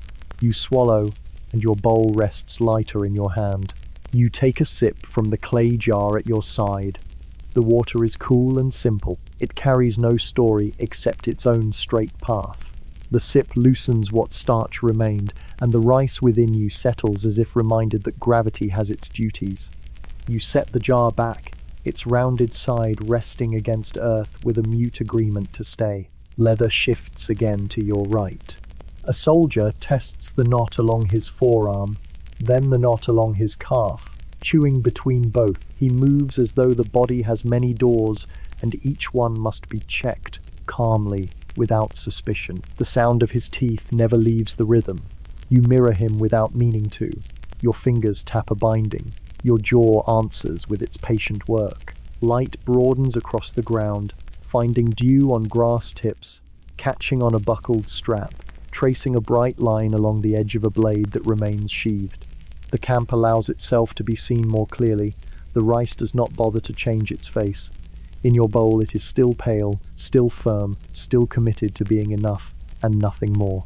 You lift another clump. It meets your teeth with the same reluctance and the same obedience. Chew, persuade, soften, swallow. The pattern is a narrow road that brings you exactly where you started and exactly where you need to be. You breathe out, and the breath goes nowhere special. That is the point. More lids close. More hands rest on knees. A bird lands near the stream, skitters along a stone, and decides you have nothing new to offer it. Fair enough. The stream continues anyway. The valley waits without tapping its foot. Your bowl waits too, balanced in your palm, like a minor promise. You dip the ladle again. Scoop, scrape, thud. The words of this meal are short and polite. The clump rests in your bowl as though it were always meant to be there, which, at this hour, it was. You bend your head and accept it, because refusing it would require a reason you do not have. The morning is thick with quiet. It is not the hush of fear or the hush of awe. It is the hush of things being done properly, at their own pace, for no one's applause. You sit in it, you eat in it, you breathe in it, and the quiet proves strong enough to bear you all. You notice the ground beneath your feet, scattered with tiny white dots, where careless hands or simply ordinary hands have dropped rice. The grains lie against the damp earth, pale on dark soil, some already sinking into mud, others resting neatly on blades of grass. They look like quiet stars that decided to fall and chose not to make a fuss about it. A small bird hops near the edge of camp. It pecks once, then twice, tilts its head with agreeable surprise, and retreats at the soft shuffle of a boot. It will return when stillness feels braver. The rice on the ground waits as patiently as the rice in your bowl. Waiting is what rice does best. You tilt your bowl forward. The porcelain is wet with condensation, slippery against your fingers, though you have held it so long that dampness feels like a fact rather than a condition. Another clump of rice reaches your mouth. Your teeth grind steadily, breaking the stubborn grains apart. They coat your tongue with their thin blandness, sticking briefly to the roof of your mouth before sliding downward. You swallow, and the heaviness settles deeper, as if the body were a storehouse receiving its simplest goods. The ladle lies across the lacquer box, bamboo gleaming faintly. You lift it again, scrape against wood, and draw another clump. The sound joins the others. The faint clicks of lids closing, the rustle of cloth, the measured breathing of men. The rice falls into your bowl with its usual thud, a quiet assurance that work continues. Around you, men continue their silent eating. One brushes his fingers against his sleeve, collecting stray grains that clung for reasons known only to them. Another tips his bowl to his lips, making sure no rice remains to be lonely. A third bends to the ground, scooping up what he dropped, brushing dirt away with 2 careful taps before placing it into his mouth. No motion is wasted, no grain ignored. The ritual binds everyone the same way, from hand to mouth, from bowl to stomach.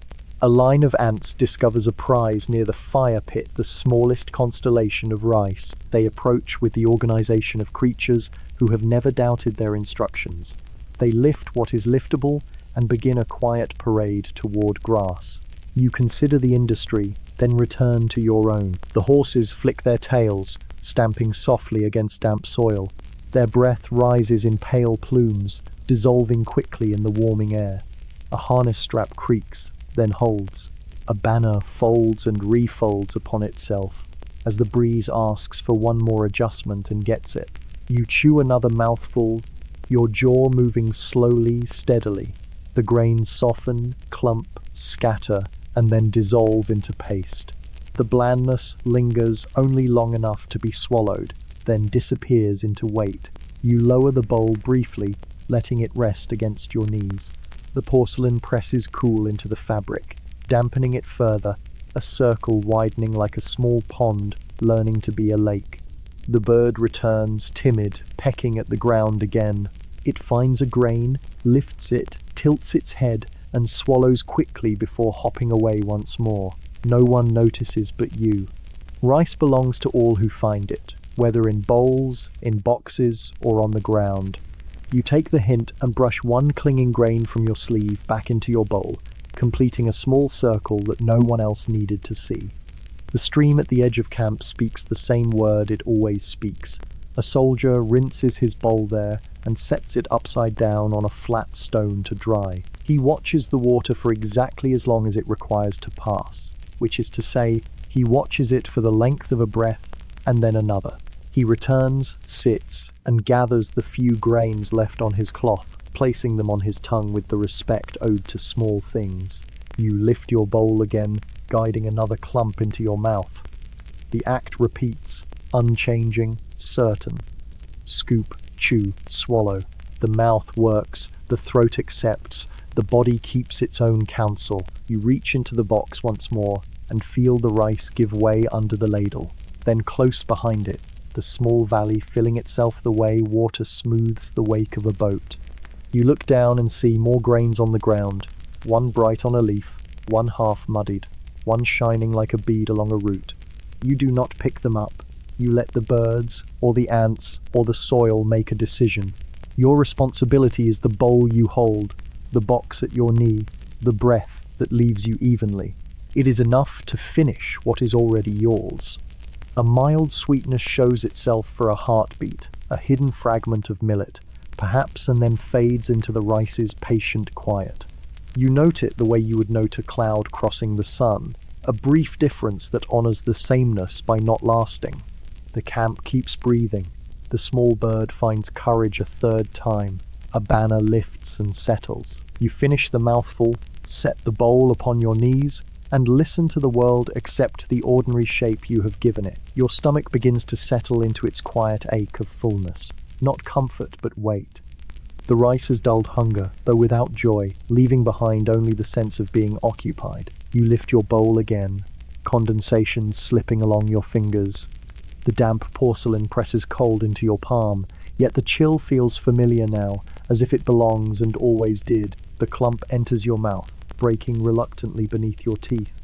The grains scatter, cling, soften, and coat your tongue. Their blandness remains steady, flavorless, heavy. You swallow, and the weight slides downward, layering with what is already there. The body accepts, not with gratitude, but with silence, the kind of silence that means we have enough to continue. Around you, lids continue to close. One by one, boxes are shut with quiet clicks, wood against lacquer settling the moment. A soldier brushes his thumb along the rim of his bowl, collecting the last grains, pressing them onto his tongue with the same attention a scribe gives to a final stroke. Another leans forward, setting his empty bowl aside, then folds his hands over his knees. The silence grows deeper, filled only with chewing, breathing, and the faint creak of armor straps being tested. You let your free hand rest upon your stomach for a heartbeat, feeling the mild ache beneath the layers of cloth. The sensation is simple, a stone placed upon earlier stones. You do not ask for comfort from it, only honesty. The body tells you what it has, plain energy, no drama attached. The ladle rests in your hand once more. You dip it into the rice, scrape against lacquer, lift another clump. The sound is soft, predictable, unchanging. The rice falls into your bowl, landing with its dull thud. You tilt the bowl again, chew again, swallow again. The cycle continues, as steady as breath, and breath is enough. The clay jar beside you cools your fingertips when you touch it. You lift it and taste its water. It is nothing more and nothing less than thin cold moving through you. The swallow loosens a small corner of dryness in your mouth, and for a moment you feel the ache in your stomach shift, not lessened so much as better arranged. You set the jar down, its round flank finding earth like a hand finding the old groove in a door. The horses shift, stamping softly, their nostrils sending pale clouds into the air. Harnesses creak, tails flick, ears tilt towards sounds only they hear. They wait without question as you wait, patient in the rhythm of morning. A banner stirs faintly in the breeze, folds lifting, colors muted but certain. The sun climbs higher, shadows stretching long across the ground. The mist has vanished, leaving the valley sharp and ordinary. Your tongue gathers what rice remains upon your teeth, persuading it back toward the work of swallowing. You smile without letting your face move. There is a small, dry humor in convincing reluctant grains to proceed. They do slowly, the way stones decide to roll when a stream grows insistent. You glance at the ground again. Stray grains lie scattered, pale against soil. The small bird resumes its errands, pecks, considers, pecks again, and leaves with nothing to say about it. This is a breakfast for many, and many have learned how to be quiet guests. Your own bowl grows lighter. Only a few grains cling to the bottom, spread thin. You run your thumb along the porcelain, gathering them together, pressing them onto your tongue. They dissolve into the same bland paste, swallowed with the same heaviness. The act feels complete, though you know the box still waits, much as the day waits just beyond the edge of the camp. Leather moves again against leather. A soldier tests a strap by drawing it across his shoulder, then breathing against it to learn if it has lied about its snugness. It has not. He chews twice more, swallows, and rubs the heel of his hand once across his stomach, as if to nod to the same ache that nods back to you. You breathe. The ache is not argument, it is agreement. The body will move when it must. For now it will be heavy in the right place and quiet in all the others. You bring the bowl to your mouth again, accept one more simple mouthful, and let the ache fold itself into the rest of you the way cloth folds itself into a neat line when asked politely. The silence holds steady. Men chew, swallow, breathe. Horses stamp, banners lift. A crow calls once and falls silent again. The morning endures, the rice endures. You endure with the obvious calm of a stone that has decided where to sit. You lift the bowl again and pause, noticing how your fingertips now carry the faint smell of smoke. Even without a flame, the memory of one lingers in the grains themselves, absorbed in the hours they rested near last night's embers. You bring the bowl closer, and the rice touches your lips. The first chew releases the faint ghost of smoke, a whisper of ash against the blandness. It clings to your tongue briefly before vanishing, leaving only the familiar starch behind the kind of reminder that says, yes, there was once warmth, and no, it is not here. Your hand lowers the bowl to your knees, porcelain cool against damp cloth. You rub your fingers together, and the scent of smoke remains, faint but steady. It blends with the smell of iron nearby, where armor shifts against bodies, straps tightening with low creaks. You breathe slowly, letting both scents settle into you: metal, smoke, rice, all patient, all ordinary. The ladle rests across the lacquer box, bamboo smooth against dark polish. You lift it once again, hearing the scrape as it dips into the clumped grains. The rice falls into your bowl, with its low thud, a sound that belongs as much to the morning as the stamping of horses or the flutter of banners. You tilt the bowl and chew again. The blandness mixes faintly with that smoke memory, but the result is the same: heavy, quiet, steady. You swallow and feel the echo of ash pass, brief as a moth crossing a lantern. A soldier, to your right, wipes his fingers along his palm, then brings them to his nose with a small, private test. He nods to the smell that nods back. Another leans toward the fire pit and studies the ash, as if he could read yesterday's talk in its pale script. He cannot, of course. The ash has decided to be ash. He returns to his bowl and continues his respectful negotiations with cold rice. You chew another mouthful, the rice clinging stubbornly to your teeth, refusing to yield quickly. You press it against the roof of your mouth, swallow slowly, and let the heaviness deepen. Your stomach feels weighted, steady, occupied. Hunger no longer speaks, smoke no longer argues. They are both present and sensible. The fire pit nearby holds its quiet geometry, stones in a ring like patient elders. A few blackened shards remain among the grey. A breeze moves through and lifts a light pinch of ash into the air, then puts it down again as if reconsidering. No one stirs the pit. Warmth belongs to memory. This morning has chosen the company of cool porcelain and unhurried jaws. You rest the bowl on your knees and raise your fingers to your tongue, tasting the faint salt of skin, the fainter breath of smoke. It is not a flavor exactly. It is a story told with too few words to be clear and more than enough to be believed. You lick a grain from your thumb and give the story a small ending. Horses toss their heads and pull a little at their tethers. Metal touches leather with the soft talk of long acquaintances. Their breath arrives in smaller clouds now, the air conceding a little warmth to the day. The banners above flick once, twice.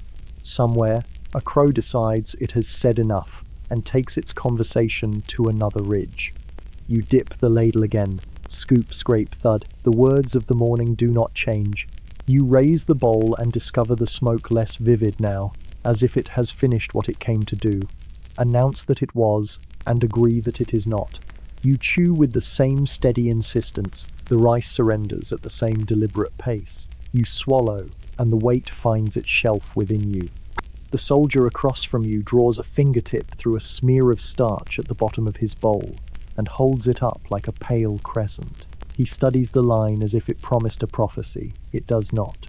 He places his finger on his tongue, closes his eyes for a breath, and opens them again to find that nothing has changed, which is the right result. You gather the last grains of your portion from the rim, push them together, and return them to your mouth. The smoke is nearly gone from your fingertips now. You rub them once more against your palm and smell only the faint resin of pine, the iron that never stops being iron, and the honest odor of cloth that has done its work. The day puts one more step into its brightness. The valley accepts this politely. You sit with the bowl, with the ash that is not a fire, with the rice that is not a feast, and with the body that has what it needs to proceed. A simple arrangement, tidy enough to hold. You bring the bowl to your mouth again, not expecting flavor, not missing it. You chew, you swallow. The ghost of smoke bows and leaves the room. The rice remains, which is to say, the rice continues to be itself. You join it in that, which is all the morning ever asked. The camp sits in a hush so complete that every sound seems larger than it should be. A swallow of water, a cough, the faint shift of armor, each note becomes part of the same slow song. You hold your bowl again, porcelain damp, condensation cooling your palm until the skin feels softened, as if it could absorb the water through touch alone. The rice inside waits, steady, unhurried. You tilt the bowl and accept another clump. Your teeth press through the mass. The grains resist at first, then yield with slow reluctance. They cling together even as they break, coating your tongue with their familiar blandness. You chew until they are paste, swallow, and feel the weight find its place inside you. It does not comfort, but it steadies. Hunger has been persuaded into quiet obedience. The ladle lies across the lacquer box, bamboo handle glistening with faint dampness. You reach for it again, fingers curling around wood polished by countless mornings. The scrape as it passes into the rice is soft, predictable, a sound you know too well to think about. The clump lifts, falls into your bowl, lands with its low thud. Nothing changes, yet the act feels necessary, the way breathing is necessary. Around you, men continue their meals in silence. Some chew more quickly, some pause longer between bites, but all remain bowed, jaws working steadily. A soldier adjusts the strap at his thigh, then resumes chewing without missing the rhythm. Another brushes his sleeve, lifting 2 grains into his mouth. A third closes his box with a quiet click, the sound carried briefly before it disappears into the larger hush. The fire pit sits grey and cold, ash unbroken since the night. A breeze stirs it faintly, lifting a few flakes, then letting them fall again. Smoke has left its faint trace on fingers and bowls, but the pit itself remains still, its memory of warmth hidden beneath the surface. You look at it briefly, then lower your eyes to the rice. Cold has claimed this morning, warmth belongs elsewhere. You chew another mouthful, jaw slow, patient. Grains break, scatter, cling, dissolve. The taste is the same absence of taste, reliable and steady. You swallow, and the weight descends, adding itself to the stones already gathered in your stomach. The body asks for nothing more than repetition, and the rice provides it. A horse stamps, its hoof sinking into damp soil. Breath streams from its nostrils, white in the rising sun. Its tail flicks, harness straps creak, and the animal waits without question. Another shakes its head, tack jingling softly, then grows still again. Their rhythm is the same as yours. Shift, breathe, wait. The banners above stir faintly, folds lifting in the thin breeze. Their muted colors catch the growing light, faded cloth glowing briefly before settling back. They move without hurry, just as jaws move without hurry, just as the ladle scrapes without hurry. The camp is bound by sameness. You glance at your sleeve. A single grain rests there, pale against rough fabric. You pluck it carefully, place it on your tongue, and chew once before swallowing. It tastes no different from the rest, but it carries the satisfaction of not being left behind. You brush at the cloth again, and no grains remain. The ladle scrapes again. Rice clumps, falls, waits. Your bowl accepts it, porcelain heavier with each portion, though lighter with each bite. You raise it, chew, swallow, breathe. The rhythm continues, unbroken. A soldier nearby sighs softly, not in complaint, but as if releasing breath he forgot he held. He sets his bowl aside, folds his hands, and bows his head. Another finishes his portion and wipes his mouth with his palm, leaving a streak of starch across his skin. He does not notice, and no one tells him. Each man carries his own traces of the meal. You lower your bowl, resting it against your knees. The porcelain cools the fabric, dampening it further. You look once more into the box. Rice still waits, pale and heavy, indifferent to whether it is eaten now or later. It will be the same until it is gone. You lift the ladle again, because the rice has not ended, and neither has the morning. Scoop, scrape, thud. You chew, you swallow, you endure. The camp breathes with you. The light shifts slowly, almost unwillingly, across the edge of the camp. Shadows shorten, though not by much, and the pale rice in your bowl reflects a dull gleam that seems too bright for its own emptiness. You take another mouthful, teeth pressing through the clump, breaking it apart into fragments that spread like dust on the tongue. You chew, not because of appetite, but because it is what is done. The wooden ladle rests across the rim of the box again, damp with faint starch, grain fragments clinging stubbornly to the carved surface. You run a fingertip across its edge, feel the residue smear against your skin, then dry into chalk. You rub it between thumb and finger until it disappears. Nothing remains except the awareness of the gesture. A crow calls from the edge of the trees. Its voice carries longer than you expect, sharp and stretched thin. The sound cuts across the camp, then fades, swallowed by the steady rhythm of chewing. A second crow answers, the call lower, slower. You glance toward the forest fringe, but nothing stirs beyond the grey shapes of trunks. The birds know something you do not, or perhaps they know nothing at all. You bring the bowl higher, closer to your mouth. The rim presses against your lip, cool and smooth.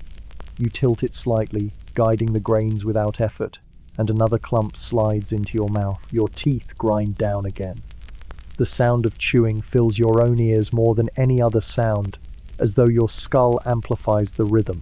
It is steady, dependable, unchanging. Nearby, another soldier sets his chopsticks down. He flexes his fingers, stiff from cold, then rubs them together, warmth rising only faintly.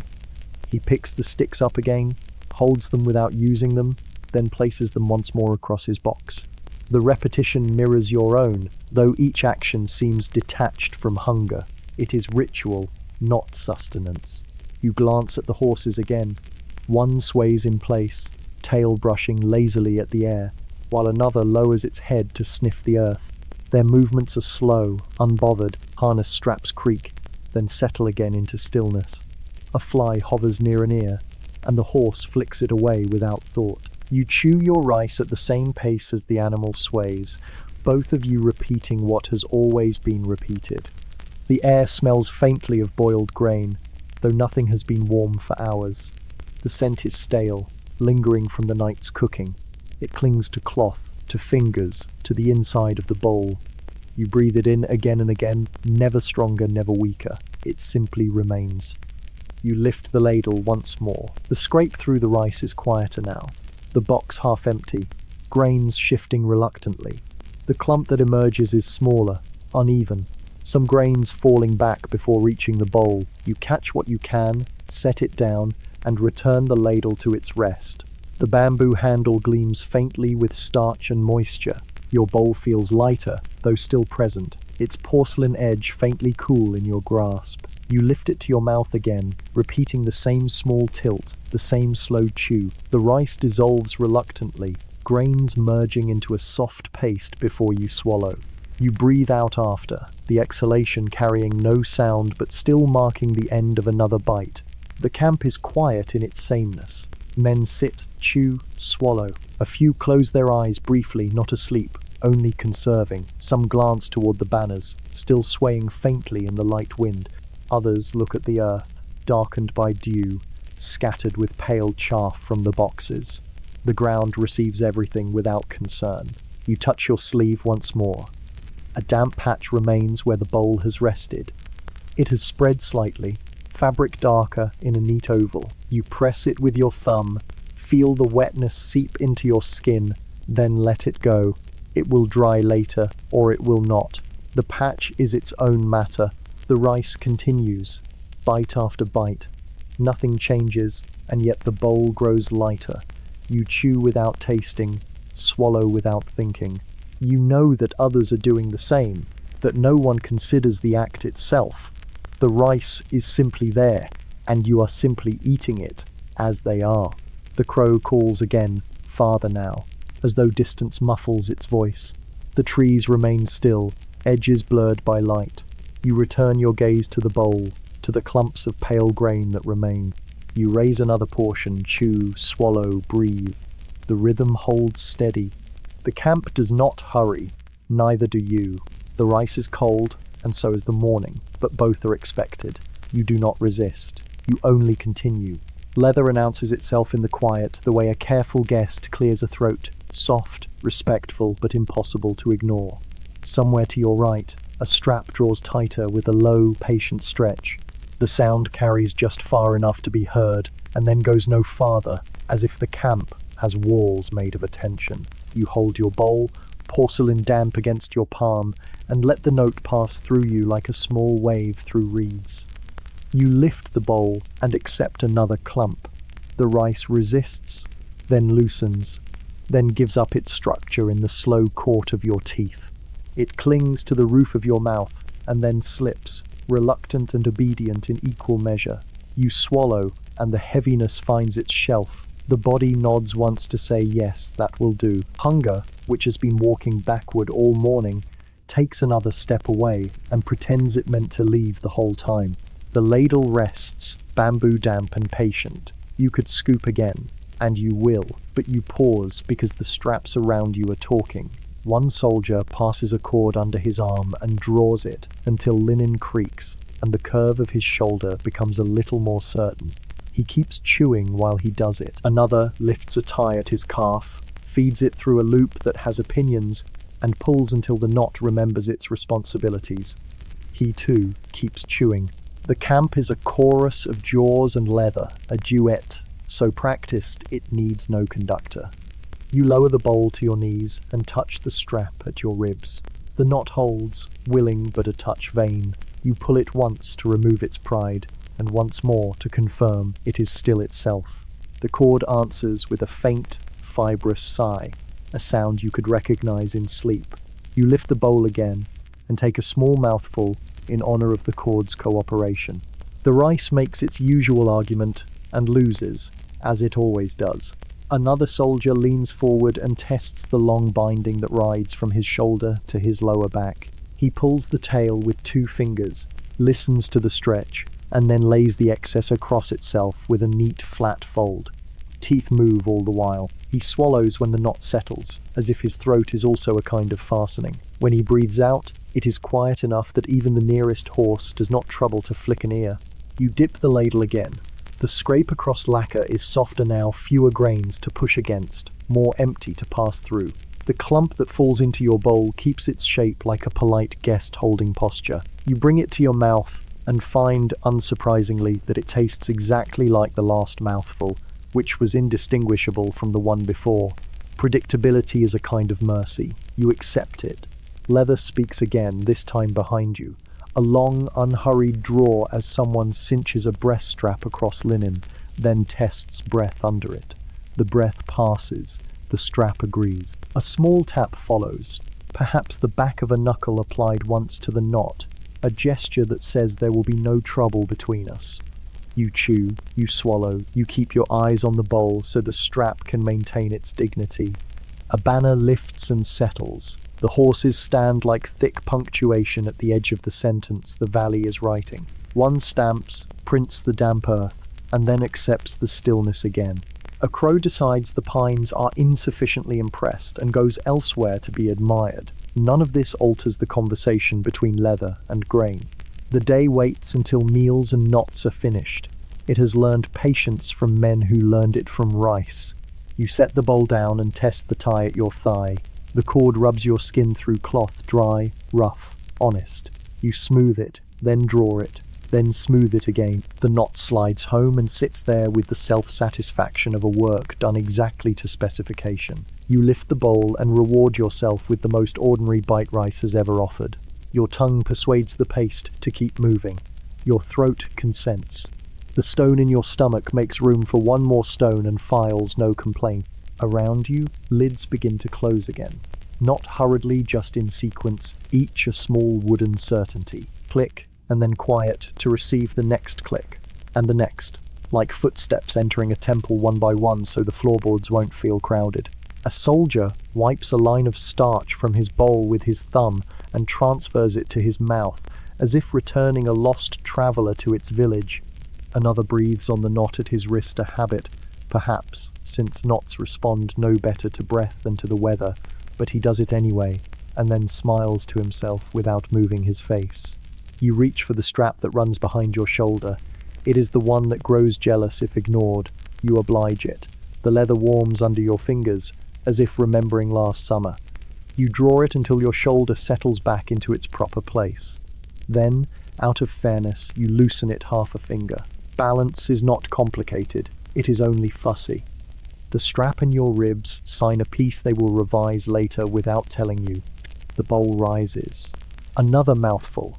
Another patient defeat of structure. The rice breaks into its soft, familiar verdict. You swallow, and the body thanks you in the quiet way it prefers by doing nothing dramatic at all. You drink a mouthful from the clay jar, not because thirst is urgent, but because water's cool path reminds rice which direction to travel. The jar kisses your bottom lip with its unglazed edge. and the swallow draws a neat line through the morning starch. You return the jar to earth. It lands with the confidence of roundness. Leather speaks from many places at once, at elbows, knees, waists. Some cords scold and are forgiven. Some ties pretend innocence and are tightened anyway. A few knots are untied and retied just to remove yesterday from them. Through it all, bowls rise and fall. Jaws work and pause. Throats accept and reset. If the camp were a loom, today's cloth would be woven of grain and hide, warp and weft of patience. You look into the box. A thin layer remains, not enough to be generous, more than enough to be sufficient. You take what is yours, nothing more, and let the rest stay, for the man who has adjusted everything but his appetite. The ladle lays itself across the rim like a bridge that knows both banks well. Your final bite of this serving is not different, and that is its blessing. You chew with the care you have given all morning.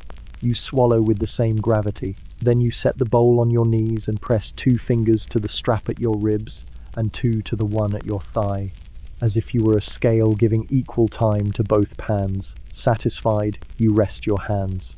The leather rests too. Even leather appreciates being understood. The camp breathes. The straps settle into their decisions. The boxes accept their lids without argument. The banners offer a few more inches to the breeze and take them back again. You consider another sip from the jar and decide to let the water wait for thirst worthy of it. The bowl grows cooler against your skin. The cloth beneath is dark with a shape it has learned from porcelain. You will rise soon enough. For now, you listen to the last late ties being tightened, the last careful knots being approved by fingers that have earned the right to approve them.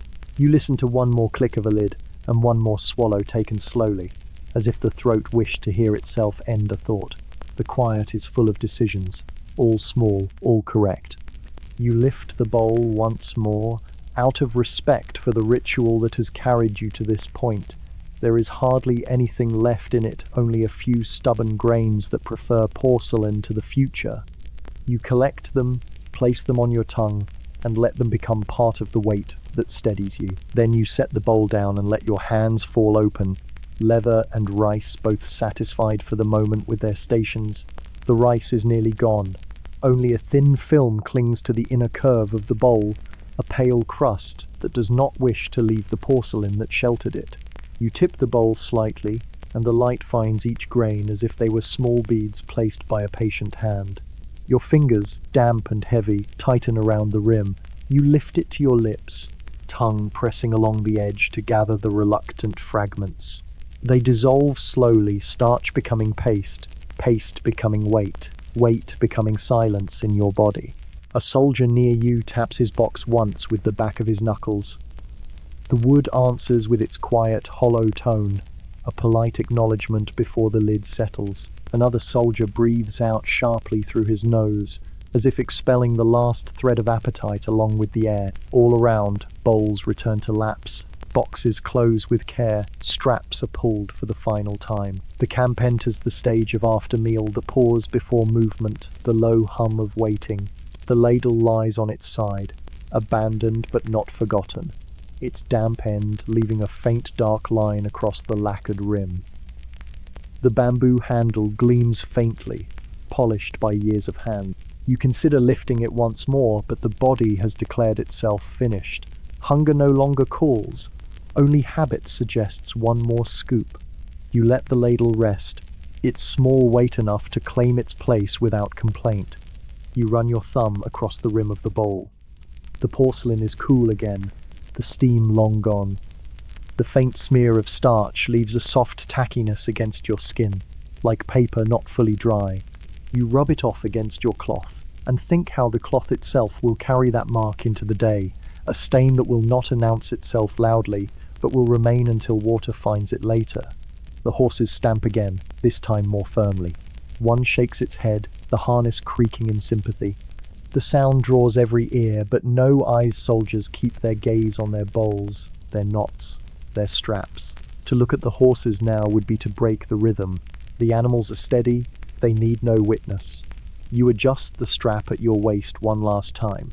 The knot is firm, perhaps firmer than necessary, but firmness is not a fault. The cord hums under your pull, then lies still. You breathe once deeply, and the body accepts the space it has been given. You press your palm briefly against your ribs, feeling the steady thud beneath. Rice sits there now, anchoring each beat. Another soldier coughs once, low and unremarkable, as though clearing not his throat, but the moment. He wipes his mouth with the back of his hand and sets the hand on his knee. The gesture closes his meal as neatly as the lid on his box. A second soldier sniffs at the rim of his jar before taking a final swallow.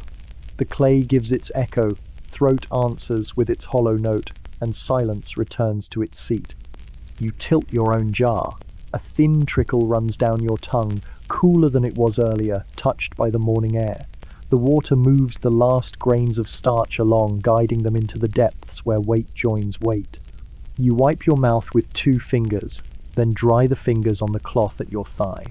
The act requires no thought. It belongs to the body, not to choice. The banners overhead catch another stir of breeze. Fabric flutters, not as a declaration, but as a reminder that the day exists. The soldiers do not look up. Their eyes remain on what is before them: bowls, straps, knots, earth. To look higher would be to invite questions, and questions are not welcome while the stomach is still learning the shape of fullness. You place your bowl carefully into the box. The porcelain taps wood, a small, intimate sound like knuckles against a door already open. You lower the lid halfway, then lift it again, as if uncertain whether to seal the act. The pause stretches. Your hand holds the lid just above the rim, waiting. At last, you let it fall with a gentle click. The meal is over. All around you, the same sound repeats, lids clicking, wood meeting wood. Each click is distinct, yet together they create a rhythm as steady as rain on a roof. The camp exhales, not loudly, but in sequence, one soldier leaning back, another shifting weight, a third resting his hands palm down on his knees. The silence is now full of conclusion. You keep your hands on your thighs, open and still. The straps are tightened, the bowl is closed, the hunger is gone. Your body is a vessel filled with the most ordinary weight, and that ordinariness is its strength. There is no drama here, no flourish, only rice settling into flesh, and flesh settling into silence. A crow lands on the branch of a pine at the edge of camp. It cocks its head, surveys the scene, and says nothing. Even the bird respects the moment. You watch its shadow stretch across the ground, thin and broken by grass. The shadow joins the others, and is lost among them. You draw one more breath, slow and even, and release it. The morning is ready to move, but not yet. First comes stillness, the kind that belongs only to the end of a meal. You let it hold you as firmly as the straps hold your ribs. Nothing demands your attention. Nothing asks for change. You rest your palms on the lacquer box, feeling the faint texture of its surface. The warmth from your hand seeps into the wood, and for a moment it feels alive. The lid stays closed, but it does not feel final, only complete. You keep your hands there, and you wait. The camp waits with you. The camp does not hurry. It shifts, it leans, it exhales, but it does not rise. You remain seated, the lacquer box beneath your palms, the bowl within, the rice within you. The body holds its quiet, steady weight. The ground beneath you is firm, packed by countless feet, yet it seems softer now, softened by the long stillness that has followed the meal. A soldier near you smooths his sleeve. He does not need to. The cloth will wrinkle again the moment he lifts his arm, but his palm presses down the crease again and again, finding calm in the motion. Another tightens his sandal straps, though they were already snug. The body finds these rituals on its own, seeking comfort in the repetition. You are no different. Your thumb moves along the edge of the box, following its grain, tracing the faint ridges where the lacquer has grown thin with use. The air is cooler now than when you first lifted the lid. It touches your cheek with the faint sharpness of a morning not yet consumed by heat. Breath curls from your nose in thin white streams, fading quickly into the waiting air. You look at nothing. You allow your eyes to rest on the blur of ground before you, where a dropped grain of rice has pressed itself into the dirt. It glistens faintly. refusing to disappear entirely. The horses shift again, their tails swatting away flies you cannot see. The sound of hooves against earth is steady, untroubled. The animals wait as you wait, and in their waiting they teach you the rhythm of patience. A strap creaks, a breath huffs, silence folds itself back into place. The smell of rice lingers. Not sharp, not strong, only the ghost of steam that once rose from the bowls. It hangs in the cloth of your sleeve, in the lacquer of the box, in the breath of the soldiers. It is a smell that does not announce itself, but lives in the background, steady as stone, faint as smoke from an extinguished lamp. You let it fill your nose. You let it stay. Your hands shift from the box to your knees. They rest there, palms open, fingers loose.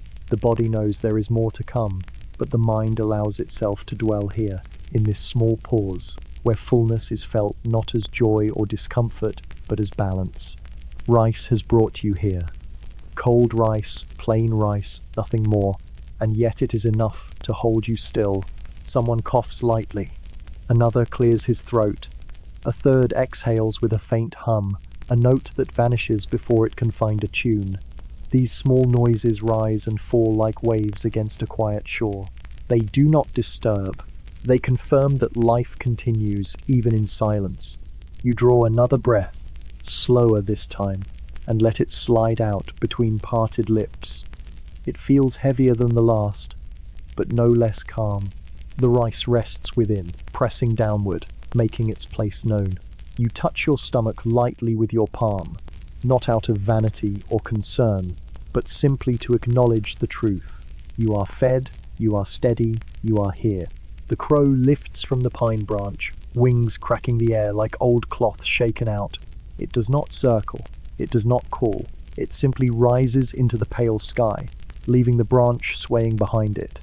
You watch the shadow go until it dissolves into the larger light. The soldiers do not follow with their eyes. They too know that shadows come and go without asking for notice. A breeze passes through the camp, touching each man, each box, each strap. The banners above respond first, their cloth rippling gently, folds catching the pale light of morning. Then the grass bends, then the horses flick their ears, then your own sleeve shifts just enough for you to notice. The breeze does not linger, it moves on, leaving stillness behind. The last soldier closes his box. The click is louder than it should be, but no one turns. It is simply another sound in the list of sounds. You close your eyes, not to sleep, not to dream, but simply to rest them. Behind your eyelids the world is dark, but not empty. You still hear the straps, the breath, the faint shuffle of cloth. You still smell the ghost of rice. You still feel the ground beneath you, steady and unchanging. When you open your eyes again, nothing has moved. The world has waited. The bowl is still within the box still beneath your hand still part of you. You breathe again, and the day accepts it. The pause stretches, then stretches further, until it feels like part of the earth itself. You are ready, but you are not asked to rise yet.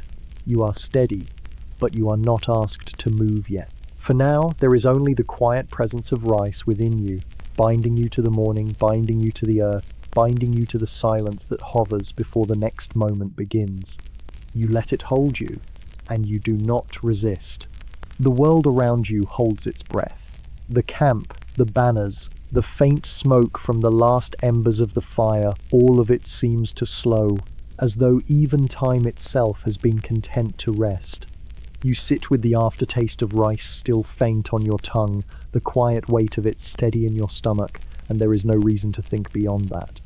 The cool air strokes your cheek like a cloth dipped in water. A horse exhales, and the sound blends into the earth itself. A soldier beside you rubs his thumb against the seam of his sleeve, and you almost hear the rhythm as if it were a lullaby. Nothing here presses forward. Nothing rushes. Your eyelids grow heavy. They lower, then lift, then lower again, the simple act of seeing becoming slower each time. The dark behind your eyes is not threatening, it is soft, like the folds of cloth laid over a resting mat. You sink into it without effort. The camp still exists, the others still breathe, the rice still sits quietly within you. but the edges blur, as if the air itself wished to soften your awareness. The breeze that touched you before returns gentler now, as though it has tired of moving quickly. It lingers, then disappears. You take one more breath, slow and even. It travels the same path as all the others, yet this one feels final for the morning. The ground beneath you does not change, but your body grows light against it. You lean into that stillness. You allow the world to fold itself away. The morning waits. You rest. We hope this steady drift through the rougher edges of history has been a gentle one. If it's left you thoughtful, you're welcome to like, share, or write a calm comment. And if you'd like to linger longer in the past, you can subscribe for the next slow story. End of script. Sweet dreams.